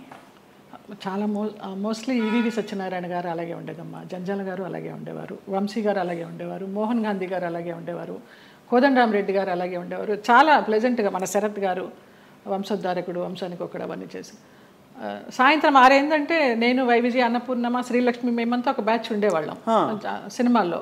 ఒక టైంలో అందరం ఉండేవాళ్ళం, అన్ని క్యారెక్టర్స్ ఉండేవి. ప్యాకప్ ఎప్పుడు అంటే ఆ శరత్ గారు విసుకొని దుబ్బేయండి అనేవారు. రేపు చేసుకుంటాలి, మీ క్లోజులు వెళ్ళిపోండి అనేసి. అలాగా రాఘవేంద్రరావు గారి దగ్గర, అందరి దగ్గర ఒక్కొక్క డైరెక్టర్ ఒక్కొక్క గురువు అంతే. ఎవరి దగ్గర ఏం నేర్చుకోవాలి, ఒక డిసిప్లినా, ఒక సిస్టమేటిక్గా, ఒక యాక్టింగ్గా. బాపు గారిని సార్ ఎలా చేయమంటారు, మీరు చేయండి అమ్మా, నాకు కనుక అది సరిపోలేదు అనుకుంటే నేను చెప్తాను, నేను ఇంప్రూవ్ చేస్తాను, లేకపోతే మీరు చేసిందే చాలు నాకు అంటారు. మహానుభావుడు చెప్పారండి. విశ్వనాథ్ గారు అయితే అన్నీ చేసి చూపిస్తారు. విశ్వనాథ్ గారితో చేసిన సినిమాలు నేను శృతిలయలు, స్వయం కృషి లాస్ట్లో, చిరంజీవి గారికి చరణ్ రాజ్కి ఫైట్ అప్పుడు స్వయం కృషిలో మంచి వెన్నెల ఇప్పుడు మగువ మనకు పంచబాణుని కేళి బాగుగా గూడుండ మగువా మగువా ఆ సాంగ్. బట్ మంచి సాంగ్. శేషు మాస్టర్ గారు కొరియోగ్రాఫరు. చిరంజీవి గారు ఫైట్ చూస్తారు కానీ జయలలిత సాంగ్ ఎవరు చూస్తారు అక్కడ? అలాగా ఆ క్లాసికల్ సాంగ్ అలాగా అయిపోయింది అనమాట. స్వరాభిషేకం శ్రీకాంత్ గారు ఆయన అన్నదమ్ములుగా చేసింది, అది చేశాను ఏవిఎస్ గారి భార్యగా. మంచి క్యారెక్టర్స్ పడ్డాయి యాక్చువల్లీ, గుర్తుండిపోయే క్యారెక్టర్స్. జంజాల గారిది చంటబ్బాయి, విచిత్ర ప్రేమ, పెళ్లి గోల, ఓహనా పెళ్ళంట. కానీ ఆ వ్యాంప్ క్యారెక్టర్ డాన్సులు కానీ వచ్చినప్పుడు మీకు ఇష్టం లేని బట్టలు వేసుకున్నారు ఎప్పుడు? అన్నీ పొట్టి పొట్టి బట్టలు వేసేసుకుని నుంచునే వాళ్ళము. మేకప్ మ్యాన్లు స్టాకిన్స్ ఉండేవి కదా అప్పుడు మాకు, మొత్తం గోడకి సున్నం కొట్టినట్టే కొట్టేవారు. ఇలా ఉన్నా కూడా కొంచెం ఎక్కడెక్కడ ప్యాచెస్ ఉన్నాయో, మోకాలు అవి ప్యాచెస్ ఉన్నాయని మొత్తం పెయింట్ కొట్టి అలా నుంచునే వాళ్ళం బొమ్మలాగా. ఏం కలిగేది కాదు, అలవాటైపోయింది. నేను ఆ డ్రెస్ వేసుకొని కూర్చున్నా కూడా మా అసిస్టెంట్ తీసుకొచ్చి టవల్ కప్పేవాడు. వచ్చి తీసిపారే, ఇది కప్పుకున్న దగ్గర నుంచి వాళ్ళకి ఆత్రం ఏముంది లోపల అని. ఇది మూసినంత వరకే కదా ఆత్రం, ఇది తెరుచుకుంటే ఏముంది, తీసి పడేసేదాన్ని. మళ్ళీ షార్ట్కి తీయాలి, అప్పుడు విచిత్రంగా చూస్తూ ఉంటారు. మనకి షార్ట్ కాన్సన్ట్రేషన్ ఉండదు. ఇప్పటి నుంచి ఇలాగే కూర్చుంటా. మానవ నైజం అండ్ అందులో మీలాంటి ఒక స్త్రీ, అంటే ఇంత కష్టం చూసిన స్త్రీ ఎంత దెబ్బతిన్నా కూడా నేర్చుకోకుండా మళ్ళీ ప్రేమలో పడడం సహజం. సో మళ్ళీ అలా పడ్డారా? అంటే పడలేదా? భగవంతుడు నన్ను రక్షించాడు. కానీ ట్రై చేస్తుంటారు కదా చాలా మంది, అంటే ప్రేమలో పడ్డానికి ఎవరు ట్రై చేయలేదమ్మా. ఉంచుకుంటామని, మళ్ళీ రెండో పెళ్లి చేసుకుంటామని. నాకు ఇంట్రెస్ట్ లేదు, నాకు భయం. ఒక పెళ్ళి చాలు, అయిపోయింది దాంతో ఎక్స్పీరియన్స్. చాలా మంది కాంప్రమైజ్ అయిపోతారు కదా, ఏదో ఒక తోడు, ఏం లేని చోట ఒక తోడు ఉంటుందని. అలా అనిపించలా. అన్నపూర్ణమ్మ వాళ్ళందరూ కూడా అనేవారు, కనీసం పెళ్లి చేసుకోకపోతే ఎవరన్నా బిడ్డనన్నా పెంచుకో, నీకు వయసు అయినప్పుడు ఆసరాగా ఉంటారని. అక్క పిల్లలు అన్న పిల్లలు అందరూ ఉన్నారు చాలు. అది కూడా అనిపించలే.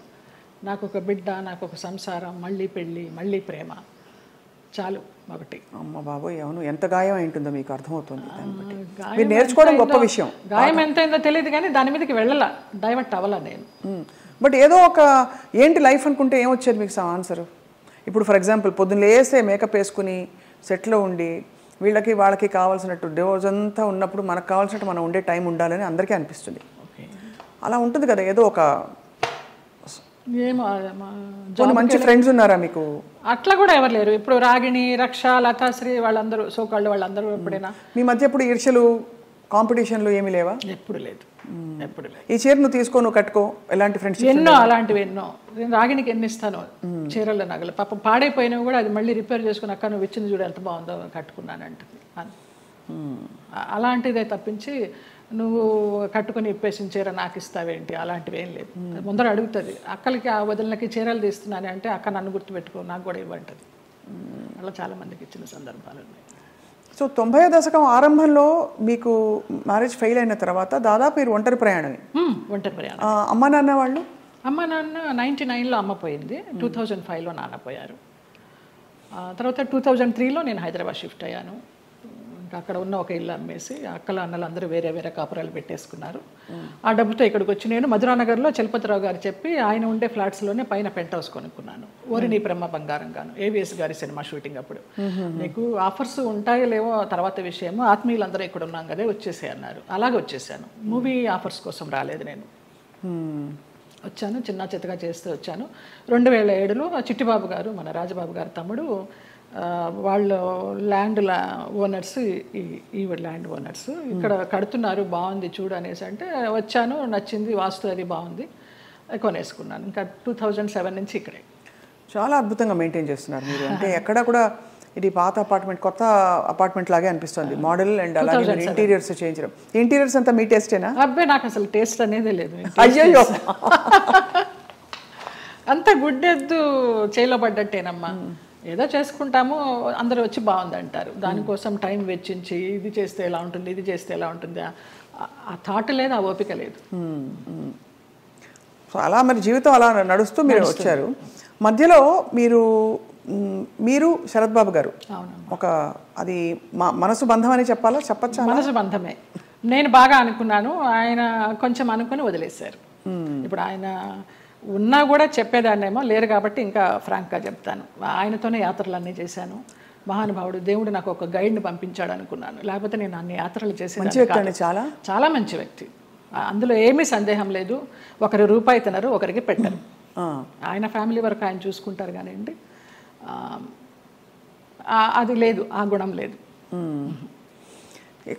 ఆ టైంలో మిమ్మల్ని వివాహం చేసుకునే టైంలో కొంతమంది ఇండస్ట్రీ ప్రముఖులే ఆపారు ఆయన్ని, లేకపోతే మీ అవును తెలుసు, పెళ్ళయి సెటిల్ అయ్యేవారు కూడా అన్నారు అంట, నిజం? చాలా ఆలోచనలు చేశాము, ఒక బిడ్డను కూడా కందామని ఆలోచన చేశాము, దానికి అన్ని ప్లానింగ్స్ వేసుకున్నాము. తర్వాత ఆయన ఆలోచిస్తూ ఉంటారు, సంవత్సరాల తరబడి ఆలోచిస్తూ ఉంటారు. ఒక విషయం చెప్తే ఒక 100 రకాలుగా ఆలోచించి, లలిత ఇలా వద్దేమో అలా వద్దేమో, మనం ఎవరన్నా కానీ వాళ్ళు మన ఇద్దరం పోయామనుకో అమ్మాయిని ఆస్తి కోసం ఏమన్నా చేస్తారేమో, ఇలాగంతా కూడా చెప్పేవారు. నేను చాలా ఫ్రాంక్గా ఫస్ట్ టైం చెప్తున్నాను, నేను వాళ్ళ ఫ్యామిలీ మెంబర్స్ నేనేమి లెక్క చేసేది లేదు. వాళ్ళ ఫ్యామిలీ మెంబర్స్లో ఒక తమ్ముడు నాతో చాలా క్లోజ్గా ఉంటాడు, ఒక తమ్ముడు ఫ్యామిలీ. ఇప్పుడు కూడా వారి అబ్బాయి మీతో టచ్లో ఉన్నారు ఉన్నాడు అని అంటారు. అంటే పిల్లలాగానే ఎక్కడ మిమ్మల్ని ఒక శత్రువుగా చూడలేదు కుటుంబానికి? లేదు లేదు, కుటుంబానికంటే వారి కుటుంబానికి, వారి కుటుంబంలో ఎవరికి నేను పెద్ద తెలీదు, మా మధ్య ఏం జరిగిందని కూడా ఎవరికి తెలియదు. ఈ తమ్ముడు గారి ఫ్యామిలీకి తప్పించి వాళ్ళకు కూడా అంతంతే పైపైనే, నాకు ఆయనకి పరిచయం ఉందనే తప్పించి కొంచెం డీప్గా వెళ్ళామనేది తెలియదు. మీరు రమాప్రభ గారితో చాలా క్లోజ్ కదా ఒక టైంలో. రమాప్రభ గారు శరత్బాబు గారిని చాలా విమర్శించేవారు, చాలా ఇంటర్వ్యూలో బహిరంగంగా తిట్టారు. ఎందుకు మీ దృష్టిలో ఎందుకు ఇంత మంచి వ్యక్తి అని మీరు చెప్తున్నారు? మీ మనసుతో చూస్తే అవును కదా కరెక్ట్ అనిపిస్తుంది, ఎందుకంటే మీరు ఎవరిని అసలు మిమ్మల్ని హాని చేసిన వాళ్ళనే మీరు జడ్జి చేయని వ్యక్తి. అలాంటిది అసలు అంటే మనం ఒకవైపునే విని చెప్పలేము కదా, మరి జడ్జ్ చేయలేము కదా. మరి అప్పుడు వాళ్ళిద్దరు కలిసి ఉన్న పరిస్థితుల్లో ఏం జరిగిందో అది నేను కూడా చెప్పలేను. కానీ నా వరకు ఆయన చాలా మంచి వ్యక్తి, చాలా మంచి వ్యక్తి. ఏ విషయంలో మీకు నమ్మకం కలిగింది? ఫర్ ఎగ్జాంపుల్, అంటే మీరు చూసిన అనుభవాల్ని బట్టి మనని ఇతను హింసించడు, మన డబ్బులు తీసుకోడు, లేదు వేరే విధంగా వేధించడు, కంట్రోల్ చేయడు, ఇలా రకరకాల కేటగిరీల్లో మనం తిన్న దెబ్బల్ని బట్టి ఆ విషయంలో మనకు నమ్మకం కలుగుతుంది. ఏ విషయంలో మీకు ఒక భరోసా కలిగింది ఆయన? నాకు తెలియదు, నా అంతటి నేనే మామూలుగా బావా బావా అని పిలిచేదాన్ని, వెళ్ళేదాన్ని. రమాప్రభ గారి కోసం అక్కకి ఏమన్నా చేయండి బావా అనేదాన్ని. అక్కకి చాలా చేశానమ్మా, ఇంకా నేను చేయాల్సింది ఏమీ లేదు అనేవారు. అలాగా నేను ఈ గుళ్ళు వెళ్తాను, ఆ గుళ్ళు వెళ్తాను, ఈ పురాణాలు చదువుతానంటే ఆయన దగ్గర కూర్చుంటే గంటలు గంటలు అలాగా టైం పాస్ అయిపోయేది. అప్పుడు నేను ఒక ఆడదాన్ని అనే అభ్యంతరం లేకపోతే మీ వెంట తీసుకెళ్ళడానికి, మీరు యాత్రలకు వెళ్ళినప్పుడు నాకు చెప్పండి బావా నేను వస్తాను అనేదాన్ని. అలాగా మా యాత్ర సాగిందనమాట. అట్లా ఇంకా ఆయన లలిత లలిత అని పిలవడము, క్లోజ్ అయినామని చెప్పాలి. దాదాపు మీకు అంటే గృహస్థాశ్రమం లేకపోయినా వానప్రస్థాశ్రమం లాంటిది తొందరగా ఫాస్ట్ ఫార్వర్డ్ మోడ్లో కర్మలు అయిపోతాయి చూడండి. ఇప్పుడు మనం అనుభవించడానికి వచ్చిన కర్మలు అయిపోవాలంటారు కదా, అలా మీకు ఏదో రాసి పెట్టినట్టు మీరు దాన్ని అటాచ్ అయ్యారు, మళ్ళీ డిటాచ్ అయిపోయారు. అవును, ఆయన ఒక విషయంలో బాధపడుతున్నప్పుడు చిట్టిబాబు గారు వాళ్ళే చెప్పారు, పోనీలే నీకు భగవంతుడు ఆయన్ని గైడ్ కింద పంపించాడు నువ్వు యాత్రలు చేయడానికి. ఆయన పోయినప్పుడు బాధపడితే మంచి వ్యక్తి వెళ్ళిపోయారు అనేసి అన్నారు. ఇంకా అప్పటితో ఆ ఆలోచన కూడా లేదు. ఇంకా వెళ్ళాను, హాస్పిటల్కి వెళ్ళేదాన్ని, చూసేదాన్ని, అసలు మన సృహలోనే లేరు. లాస్ట్ ఇయర్ February 14th నాడు, వ్యాలంటైన్స్ డే నాడు హాస్పిటలైజ్డ్ అయిన మనిషి May 21st నాడు పోయినారు. చూడలేకపోయారు కదా? చూడలేకపోయిన వాళ్ళం. బావా బావా అని పిలిచేదాన్ని, అయ్యప్ప అని పిలిచేదాన్ని ఆయన్ని. ఆయన ఆధ్వర్యంలో ఇరుముడి కట్టుకుని నేను మండలం రోజులు అయ్యప్ప దీక్ష చేసి అయ్యప్పకే వెళ్ళాను. ఆయనతో వెళ్ళాలనుకున్నాను కానీ వెళ్ళలేకపోయినాను, నేను విడిగా వెళ్ళాను. అప్పుడు నేను ఇరుముడి కట్టుకునేటప్పుడు ఆయనే చెప్పారు నాకు మంత్రాలన్నీ. అట్లా అయ్యప్ప అని నా ఫోన్లో కూడా తత్వమసి అని ఫీడ్ అయి ఉంటుంది ఆయన పేరు, అయ్యప్ప తత్వమసి. అంటే ఎంత మీరు మనసులో ఆయనకి చాలా చాలా ఆరాధించాను. ఆయనకి సేవ చేసుకుంటూ అలా ఉండిపోవాలనుకున్నాను, బట్ భగవంతుడు పడనిలా. లేదు, రుణం లేదు. అది అంతేనండి, బంధాలు బంధాలు అంతేనా? మరి అంతే అనుకోవాలి. రుణం ఉన్నంత వరకు మనం కలిసి ఉంటాం, తర్వాత అంతే. కూడబెట్టిన పుట్టిన వాళ్ళు మన బిడ్డలే. అలాంటప్పుడు ఇంకా బయట నుంచి ఎక్కడో వచ్చిన వాళ్ళు ఆ రుణం ఉన్నంత వరకే ఉంటారు. అది రుణాన్ని బంధ రూపేణ పశుపత్ని సుతాలయ. సో మరి ఉన్నంతకాలం కష్టపడి ఉంటే దాన్ని ఎలా చూడాలి? రుణం ఉంది కాబట్టి నాకు కష్టాలు పెట్టాడు, కష్టాలు పడదాం అనుకోవాలా? లేకపోతే అంతే, పడాలి. కష్టాలని భరించే శక్తిని ఇవ్వమని కోరుకుంటా నేను. నువ్వు కష్టాలను ఇచ్చావు, భరించే శక్తి నువ్వు, అదే కోరుకుంటా ఎప్పుడు. మరి ఎప్పుడు ఇది సరికాదు, సవ్యం కాదని ఇప్పుడు చాలామంది ఆడపిల్లలు, మీకు అయిన ఎక్స్పీరియన్స్, మీ పెళ్లిలో 6 నెలల్లో ఒక హింస, ఒక ఎక్స్‌ప్లాయిటేషన్ ఉంది, బయటకు వచ్చేయాలని ఆలోచించిన పరిస్థితుల్లో ఎప్పుడు బయటికి రావాలనే స్ఫురణ ఎలా కలుగుతుంది? బికాజ్ భరిస్తాం, సర్దుకుంటాయన్న హోప్ ఉంటుంది. ఆ స్ఫురణ ఏం చెప్పిన మాట వినాలని మీ గైడెన్స్ అడుగుతున్నాం. మీరు డైరెక్ట్గా పడ్డ వ్యక్తి కాబట్టి మీకు అర్థమైంది కదా ప్రశ్న. అది మన రాతలో ఉంటుంది, ఏదో అదృశ్యవాణి చెప్తుంది మనకి, భరించావు చాలు, ఇంకా ఇది చెయ్యి అని గైడెన్స్ వచ్చేస్తుంది అని. నాకు బ్లైండ్గా వెళ్తాను నేను అంతే. అంతే, అంత డీప్గా వెళ్ళి నాలెడ్జబుల్గా చెప్పాలంటే నాకు తెలియదు, కానీ అనిపిస్తుంది, మనకే అనిపిస్తుంది. ఇంకా ఆ టైం అయిపోతుందని అనిపించినప్పుడు అది ఆటోమేటిక్గా వస్తుందని నేను అనుకుంటున్నాను. ఎంత ఇవాల్వ్ అయ్యారు మీరు స్పిరిచువల్గా, ఎన్ని కష్టాలు పడినా కూడా ఎంత పరిణితి తెచ్చుకున్నారు మీరు అంటే జీవిత ప్రయాణంలో. నేను కేరళ డీటాక్స్కి వెళ్ళినప్పుడు కూడా 14 days ఒంటరిగా ఉన్నాను. అప్పుడు నా లైఫ్ స్టైల్ మారిపోయిందమ్మా, మైండ్ సెట్ కానీ లైఫ్ స్టైల్ కానీ. ఎంత భయస్థురాల్లో నేను, చిన్న విషయానికి భయపడిపోతే, ఎక్కడన్నా నొప్పి వస్తే, ఇక్కడ నొప్పి వస్తే బ్రెస్ట్ క్యాన్సర్ ఏమో, ఇక్కడ నొప్పి వస్తే అపెండిసైటిస్ ఏమో అని అస్సలు లేదు. ముక్తినాథ్ నడిచి దిగాను -degreesలో మొన్న. అవునా? మొన్న రీసెంట్గా 4 days అవ్వలేదు. ఆ ముక్తినాథ్ ఒక ఇన్సిడెంట్ చెప్పాలి స్వప్న. ఒక ఆవిడ కటక్ నుంచి వచ్చారు, జ్యోత్స్నారావు అనేసి, ఒరిస్సా ఆవిడ కాదులే, ఒరిస్సాలో జాబ్ చేసేవారు, కాకినాడ ఆవిడ, బ్రాహ్మణ ఆవిడ. ఎవరు లేరు, నానేవాళ్ళు ఎవరు లేరు, తోడబుట్టిన అన్నదమ్ములు కానీ అక్క చెల్లెళ్ళు కానీ సంసారం కానీ పిల్లలు కానీ ఎవ్వరు లేరు. ఆవిడ బ్రహ్మచారిణి. ఆవిడ వచ్చి నాకు ఎవరు లేరు 3 రోజులు ప్రయాణం చేశారు మాతోటి. 11th నాడు బయలుదేరాము ఇక్కడి నుంచి, 12th 13th నాడు ముక్తినాథ్ తీసుకెళ్లారు. అలాగే డోలీలో ఎక్కించి వెళ్ళారు. ఆవిడకి ఏదో హై బ్లడ్ బీపీనో షుగర్ ఏదో ఉంది. అన్నం తినాలనిపించక మాత్రలు వేసేసుకుంటున్నారు. తర్వాత ఆ ముక్తినాథ్లో జామ్సంలో మేము స్టే చేసినప్పుడు వెన్ను వణికించే చలి, అక్కడ హీటర్స్ ఉండవు, హీటర్స్ పెడితే ఆక్సిజన్ అందదంట, హై ఆల్టిట్యూడ్ అనమాట. అక్కడ ఆ రోజు నరకం అనుభవించాం అందరం, 80 members గ్రూప్ మేము. Sai Krishna tours and travels అని సాయిరామ్ గారు, ప్రసన్న గారు, వైఫ్ అండ్ హస్బెండ్, ఆది దంపతులు. నిజంగా 2009 నుంచి వాళ్ళు ఈ ట్రావెల్ చేస్తున్నారు. ప్రతి ఒక్క గ్రూప్తో ట్రావెల్ చేస్తారు. ఇంకా నేను లైఫ్ జర్నీ అంతా వాళ్ళతోనే యాత్రలు కంటిన్యూ చేయాలని వాళ్ళతో చెప్పి కూడా వచ్చా కన్ఫర్మేషన్. ఆవిడ ముక్తినాథ్ని దర్శించుకొని, సాయిరామ్ గారు మేము వెళ్ళే రోజు ముందర రోజు నైట్ హోటల్లో డిన్నర్కి గ్యాదర్ అయినప్పుడు చెప్తారు, అమ్మ ఇలా ఉంటుంది అక్కడ సిచ్యువేషను, స్నానాలు చేయకండి, 108 జలధారలు ఉంటాయి, స్నానాలు చేయకండి, -degrees ఉంటాయి, నెత్తి నీళ్లు చల్లుకుంటే చాలు, మనకి ముక్తినాథుడి దర్శనం కావాలి, మీరు ఆయన్ని చూడడం కాదు ముఖ్యం, ఆయన మిమ్మల్ని చూడడం ముఖ్యమని చాలా చక్కగా వివరించి ఆవిడని అడిగారు, అమ్మ మీ పరిస్థితి ఇలా ఉంది, వస్తారా, రాలేకపోతే రూమ్లో ఉండండి, భోజనం ఏర్పాట్లన్నీ చేసి మీకు ఒక మనిషిని పెట్టి నేను వెళ్తాను. లేదు సాయిరామ్, నాకు ఆ ముక్తినాథుడిని చూడాలి, నా ఒకే ఒక కోరిక అన్నారమ్మ. వచ్చారు, ముక్తినాథుడిని చూశారు. మర్నాడు అందరం బయలుదేరి బస్సుల్లో పోక్రా రిటర్న్ రావాలి. కార్లోనే స్పాట్ డెడ్ అమ్మ ఆవిడ. ముక్తినాథుడు అన్నందుకు ముక్తి, మోక్షం. ఎంత అదృష్టవంతరాలు, ఎవరు లేరని 80 మందితో ప్రయాణం చేసి 3 రోజులు ముక్తినాథుని చూసి 4వ రోజు పోయింది. అసలు అద్భుతమైన సంఘటన అయితే నాకు, నేను మర్చిపోలేను ఈ యాత్రలో. ఆవిడ చనిపోయినప్పుడు ఎంత ప్రేతకళగా ఉందో, చితి మీద పెడితే అక్కడే ఎవరో కజిన్ నెంబర్ దొరికింది, ఫోన్లో అడిగితే మేము రాలేమండి, అంత దూరం మీరు చేసేయండి అని ఈయనకు అథారిటీ ఇచ్చేశారు సాయిరామ్ గారికి. అక్కడ ఆర్మీ సహాయంతో ఆయన మన హిందూ సాంప్రదాయంలో ఆమెకి దహన సంస్కారాలు చేస్తే, చితి మీద పెట్టినప్పుడు ఆవిడకి ఫోటో తీస్తే ఎంత చిద్విలాసంగా ఉందో తెలుసా అమ్మ ఆవిడ ముఖం. చనిపోయినప్పుడు ఈ 4 బయటకు వచ్చేసి కళ్ళు తేలేసి ఉన్న మనిషి హాయిగా అలా ఉంది. అసలు అది జన్మలో మర్చిపోలేను.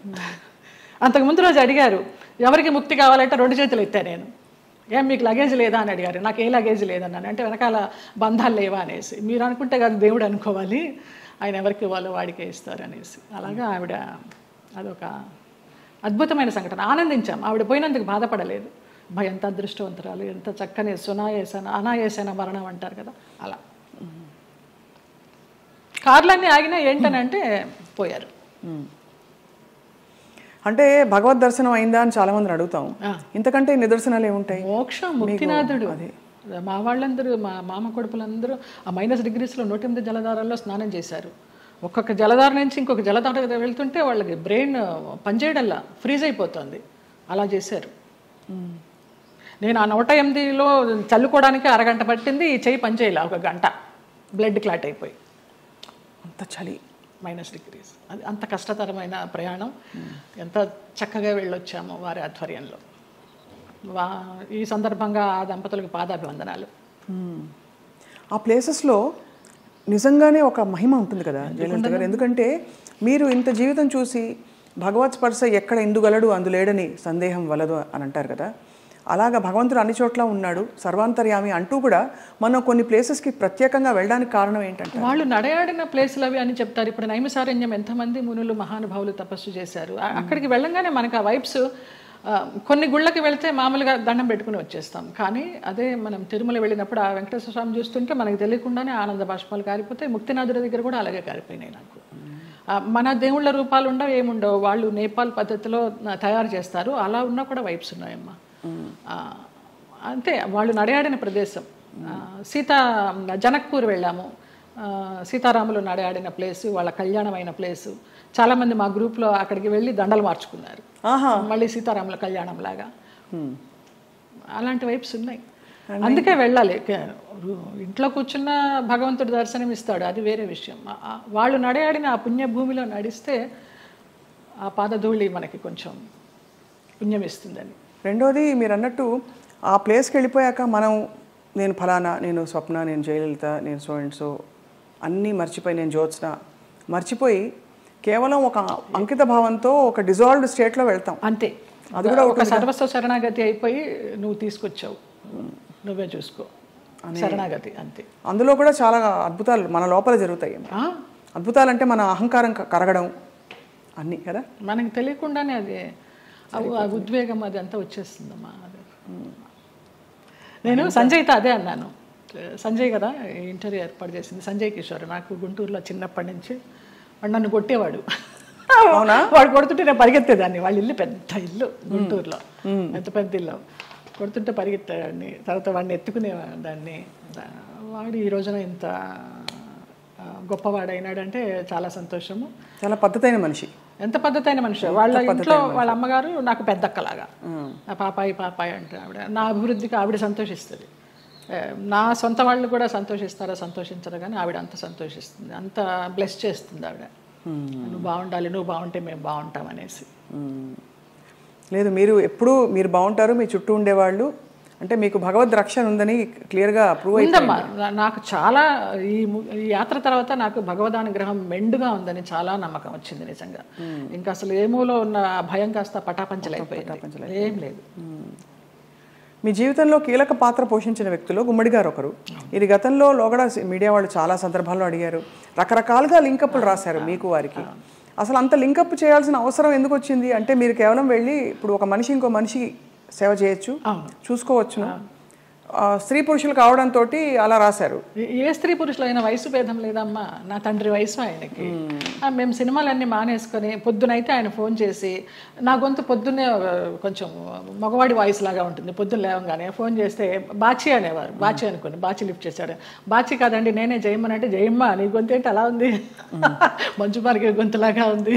ఇంకొక ఎవరినో పోల్చేవారు అనమాట. ఏం చేస్తున్నావు ఇవాళ, ఏం తీసుకొస్తున్నావు వంట, అలాగా ఆయన్ని మేము అభిమానించి మహామహులు.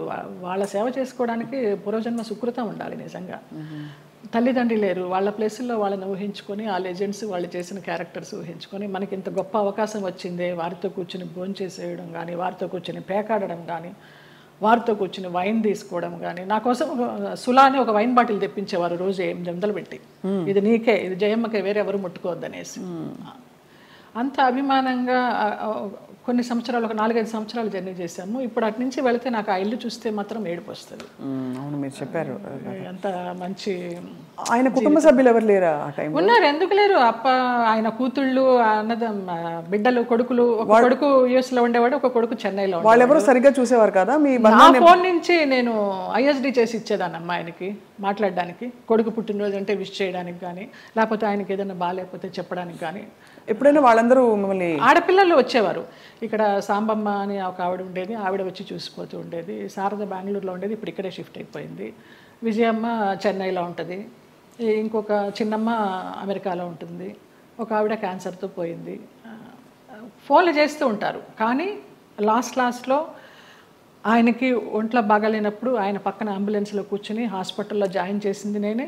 ఇంకా ఆయనకి వెంటిలేషన్ తీస్తారనగా జయ ఇట్రా అనేసి నన్ను ఇట్లా గుండెల మీద పడుకోబెట్టుకున్నారు, పోయినారు. ఫస్ట్ పోయిందని తెలిసింది కూడా నాకే. పోయినప్పుడు ఇంకా నేను బయటకు వచ్చేసాను. ఇంకా ఆ తెల్లవారుజాము నుంచి వాళ్ళ పిల్లలు రావడం, అక్కినేని నాగేశ్వరరావు గారు అన్నారు, ఆయన పోయిన తర్వాత అక్కడ నుంచుని ఉంటే పిల్లలందరినీ పలకరిస్తూ నా భుజం తట్టి నీకు చాలా లోటు గుమ్మడి గారు పోవడం అన్నారు. నమస్కారం. మహానుభావులు వాళ్ళంతా అంతే.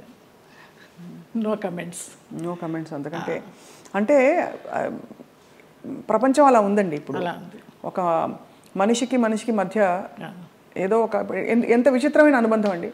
మీరు నిజంగా ఏమీ ఆశించలేదు. ఎవరికైనా వండి పెట్టాలంటే ఇంకో కొంచెం తక్కువ వయసు వాళ్ళు దొరకరా చెప్పండి. అది ఏదో ఒక ఒక ఆత్మీయత కలిగి కదా మీరు. అంతే. ఆ టైం ఆ పీరియడ్ ఆయనతో మేము గడపాలి అంతే. ఆయన క్లబ్కి వెళ్ళడం కూడా మానేశారు మేము పరిచయం అయిన తర్వాత. ఇంకెందుకు నా క్లబ్, హాయిగా ఇక్కడే కూర్చుందామనేవారు.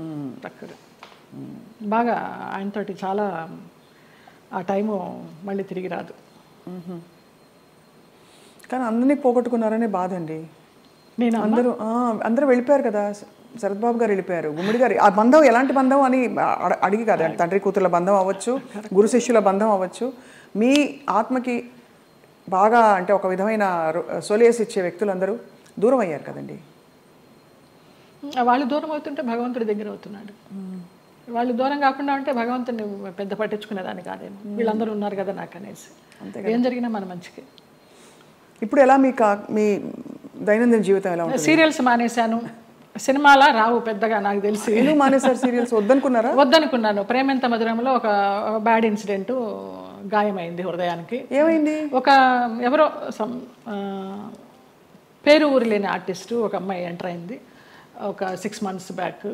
నేను మానేసే ముందర 3 సంవత్సరాలు అంత చక్కగా బాండింగ్ తోటి నిజంగా తల్లి కొడుకుల్లాగానే నేను, శ్రీరామ్ కానీ అందులో చేసిన వాళ్ళందరూ కానీ అలాగే క్యారెక్టర్ పరంగా మేము యాక్ట్ చేయలేదు, అసలు జీవించాం మేము. గ్లిజరిన్ కూడా వేసుకునే వాళ్ళం కాదు ఏడుపు సీన్లు ఉంటే. ఆ అమ్మాయి వచ్చి కొంచెం యారగెన్స్ అంతా చూపించడము, మర్యాద లేకపోవడం సీనియర్స్కి.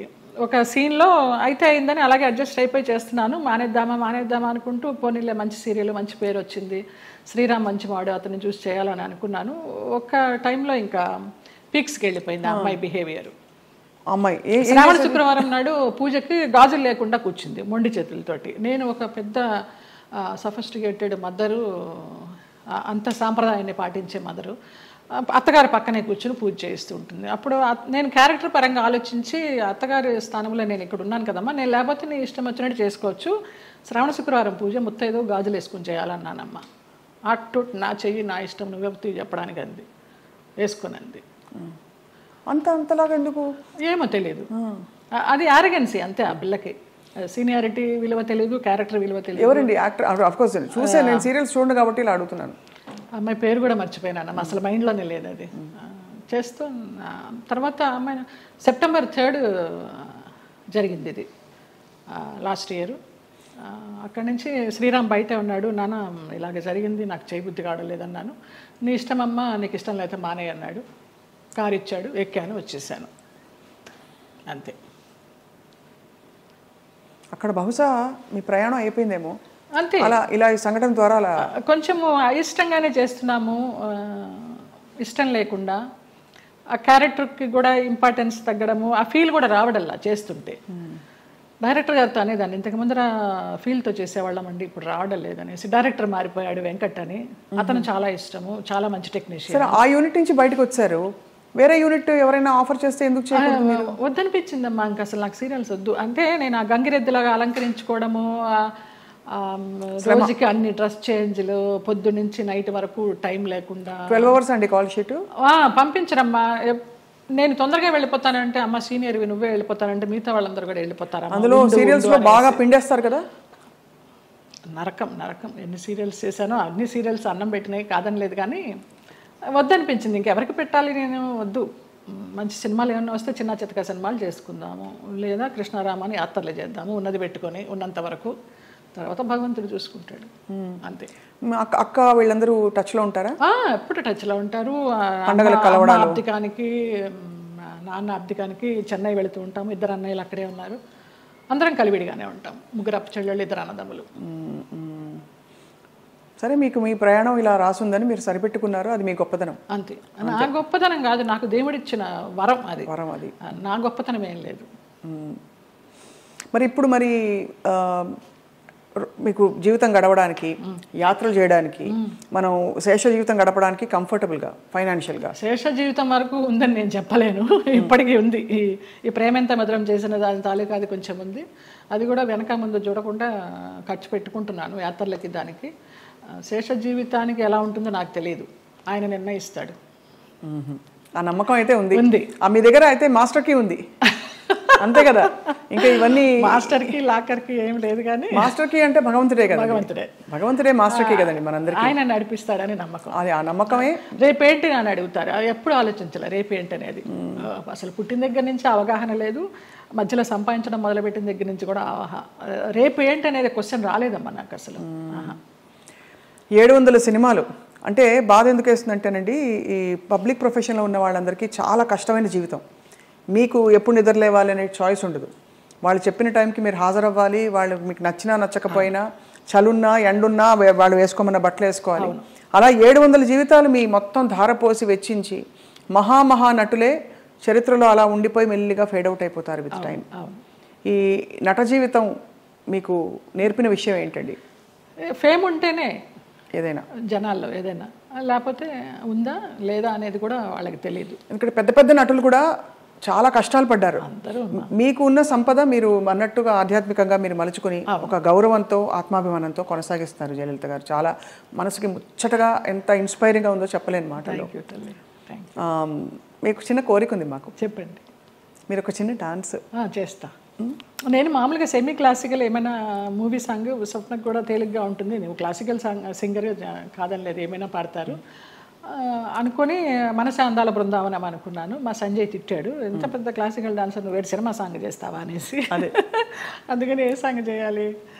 భామనే సత్యభామనే ఏమైనా ఒక 4-5 లైన్లు అనగలరా? ఆ 2 లైన్లే మళ్ళీ మళ్ళీ తిప్పి అనమంటే అంట. కొంచెం నేను కూడా కలుపుతాలే. మీరు కలపండి. నిలబడే మీరు కూచిపూడి భరతనాట్యమా? 2 అమ్మ. కూచిపూడి చింతా రాధాకృష్ణమూర్తి గారు, భరతనాట్యం జోసుల సీతారామ శాస్త్రి గారు విజయవాడ నుంచి వచ్చేవారు. కాకుండా తంజావూరు నుంచి గిరిజా నటరాజ్ అని ఒక వైఫ్ అండ్ హస్బెండ్ వచ్చి చెప్పేవారు భరతనాట్యం. ఆంధ్రనాట్యం నటరాజ్ రామకృష్ణ గారు. మళ్ళీ మధ్యలో వెకేషన్స్కి చెన్నై వెళ్ళి చినసత్యం గారి దగ్గర. ఎప్పుడు అనిపించలేదు ఒక డాన్స్ స్కూల్ స్టార్ట్ చేద్దామని? లేదు, వేంప వేషాలు వేసేసరికి, అంటే డిగ్రీ అవుతూ ఇంకా డాన్స్ కంటిన్యూ చేద్దాం అనుకునే టైంలో నాన్న ఫీల్డ్కి తీసుకొచ్చేసారు.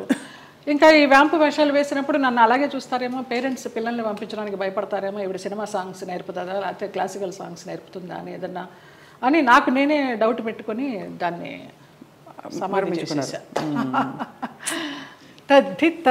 తిరుగుతాం దిత్త కిడగ తిరుగుతాం తా కిడగ తిరుగుతాం కిడగ తిరుగుతాం దిత్త కిడగ తిరుగుతాం దిత్త కిడగ తిరుగుతాం తా కిడగ తిరుగుతాం కిడగ తిరుగుతాం దిత్త కిడగ తిరుగుతాం దిత్త కిడగ తిరుగుతాం తా కిడగ తిరుగుతాం కిడగ తిరుగుతాం కిడగ తిరుగుతాం. భామని సత్యభామని సత్యభామని సత్యభామని సత్యారి ముద్దుల వయ్యారి ముద్దుల సత్యభామని సత్యభామని వయ్యారి ముద్దుల వయ్యారి ముద్దుల సత్యభామని సత్యభామని. అద్భుతం. ఎక్కడ ఎంత ఎంత గ్రేస్ఫుల్గా ఉంది అసలు. సంజయ్ గారు, ఇప్పుడు శోభన్ గారు అందరూ చేస్తున్నారు కదండి డాన్స్ పర్ఫార్మెన్సెస్, బ్యాలేస్. అంటే మీకు అఫ్కోర్స్ మీరు ఒక ఆధ్యాత్మిక లోకంలోకి వెళ్ళిపోయారు. ప్రాపంచికంగా లౌకికంగా మీకు కోరికలు లేవు, కానీ అలా చేస్తే ఎంత బాగుండు అని అనిపించే అంత అందంగా ఉంది మీ డాన్స్. శోభనాయుడు గారితో బ్యాలెన్స్ చేశానమ్మా. వెంకటేశ్వర కళ్యాణం, కృష్ణ పారిజాతం, ఆవిడన్నీ మేల్ క్యారెక్టర్స్ ఇచ్చేవారు. నేను అదంతా తీసేసిన తర్వాత జయలలిత నువ్వా వెంకటేశ్వర స్వామి వేసింది, కృష్ణుడికి వేసింది అనేసరికి నిరాశ వచ్చేసింది. అది అర్థమైంది. కానీ అన్ని అన్ని ఆ పార్శ్వాలని మీరు చూశారు జీవితంలో.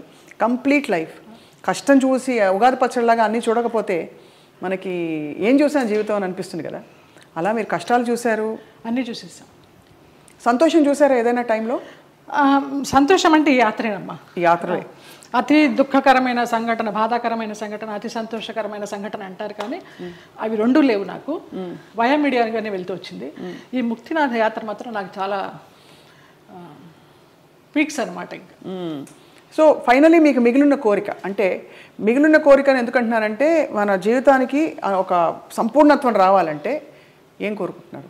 ఇంకా మానస సరోవర్ వెళ్ళాలమ్మా. మానస సరోవర్ కానీ మా సాయిరామ్ గారు అది వేయనమ్మా చాలా కష్టం అంటున్నారు. ఎవరు తీసుకెళ్తారో తెలీదు. వెళ్ళాల్సి ఉంటే డెఫినెట్గా ఖచ్చితంగా అదే జరిగిపోతుంది. చాలా కోరిక. వెళ్తే తిరిగి వస్తామా లేదా అనేది తర్వాత విషయం. అక్కడ దాకా వెళ్ళాలి, ఆ భూమి మీద అడుగు పెట్టాలని మాత్రం కోరిక. అదొకటి తీరని కోరిక. చాలా అద్భుతంగా ఉంది మీతో మాట్లాడడం. చాలా విషయాలు నేర్చుకున్నది ఏంటి అంటే సెల్ఫ్ యాక్సెప్టెన్స్ కంటే గొప్ప వరం లేదండి. ఓకే, అది మీకు వచ్చేసింది కాబట్టి మీరు ధన్యులు. ఒకలాగా ఈ కృష్ణుడి విగ్రహం నాకు నా ఫ్రెండ్ శ్రీనివాస్ అని ఆయన మ్యాంగ్లూర్ నుంచి తీసుకొచ్చి ఇప్పించారు. చాలా చాలా కళకళలాడుతుంది ఇలాగా. చాలా బరువు కూడా అది. అవునా? అక్కడ రమణాశ్రమంతో మీ అనుబంధం? అరుణాచలం వెళ్తూ ఉంటాము. ఒక శివరాత్రికి గిరి ప్రదక్షిణ చేశాను. ఆయన బుక్స్ చదువుతూ ఉంటాను. అట్లా కూర్చుని ఆయనతో మాట్లాడుకుంటూ ఉంటాను. ఆ ఫోటోగ్రాఫ్ వెనకాల ఇది నా పుట్టినరోజుకి మా డైరెక్టర్స్ అనిల్, రాము అని ఉన్నారు. రాము ఏమో అది ఇచ్చాడు లాస్ట్ ఇయర్ పుట్టినరోజుకి. అనిల్ ఇది ఇచ్చాడు. రుద్రంకోట అని ఒక మూవీ చేశాం కదా, ఆ పిల్లలు. రుద్రమకోట మొన్న లేటెస్ట్ మీది. అవును, అవును, చాలా పెద్ద ఒక పవర్ఫుల్ క్యారెక్టర్ కానీ సినిమా పవర్ఫుల్గా వెళ్ళలేదు, ఆడలేదు. ఓటీటీకి కూడా ఇంకా లేట్ అవుతూ ఉంది. మీరు చాలా చాలా వ్యక్తిగత విషయాలు కూడా ఇవాళ మాతో పంచుకుని చాలామందిని ఇన్స్పైర్ చేశారు జయలలిత గారు. థ్యాంక్స్ అమ్మా. మీకు ధన్యవాదాలు. అయ్యో మీకు కూడా. Always you will be in our hearts. God bless you. Thank you అండి. నమస్కారం. రైట్.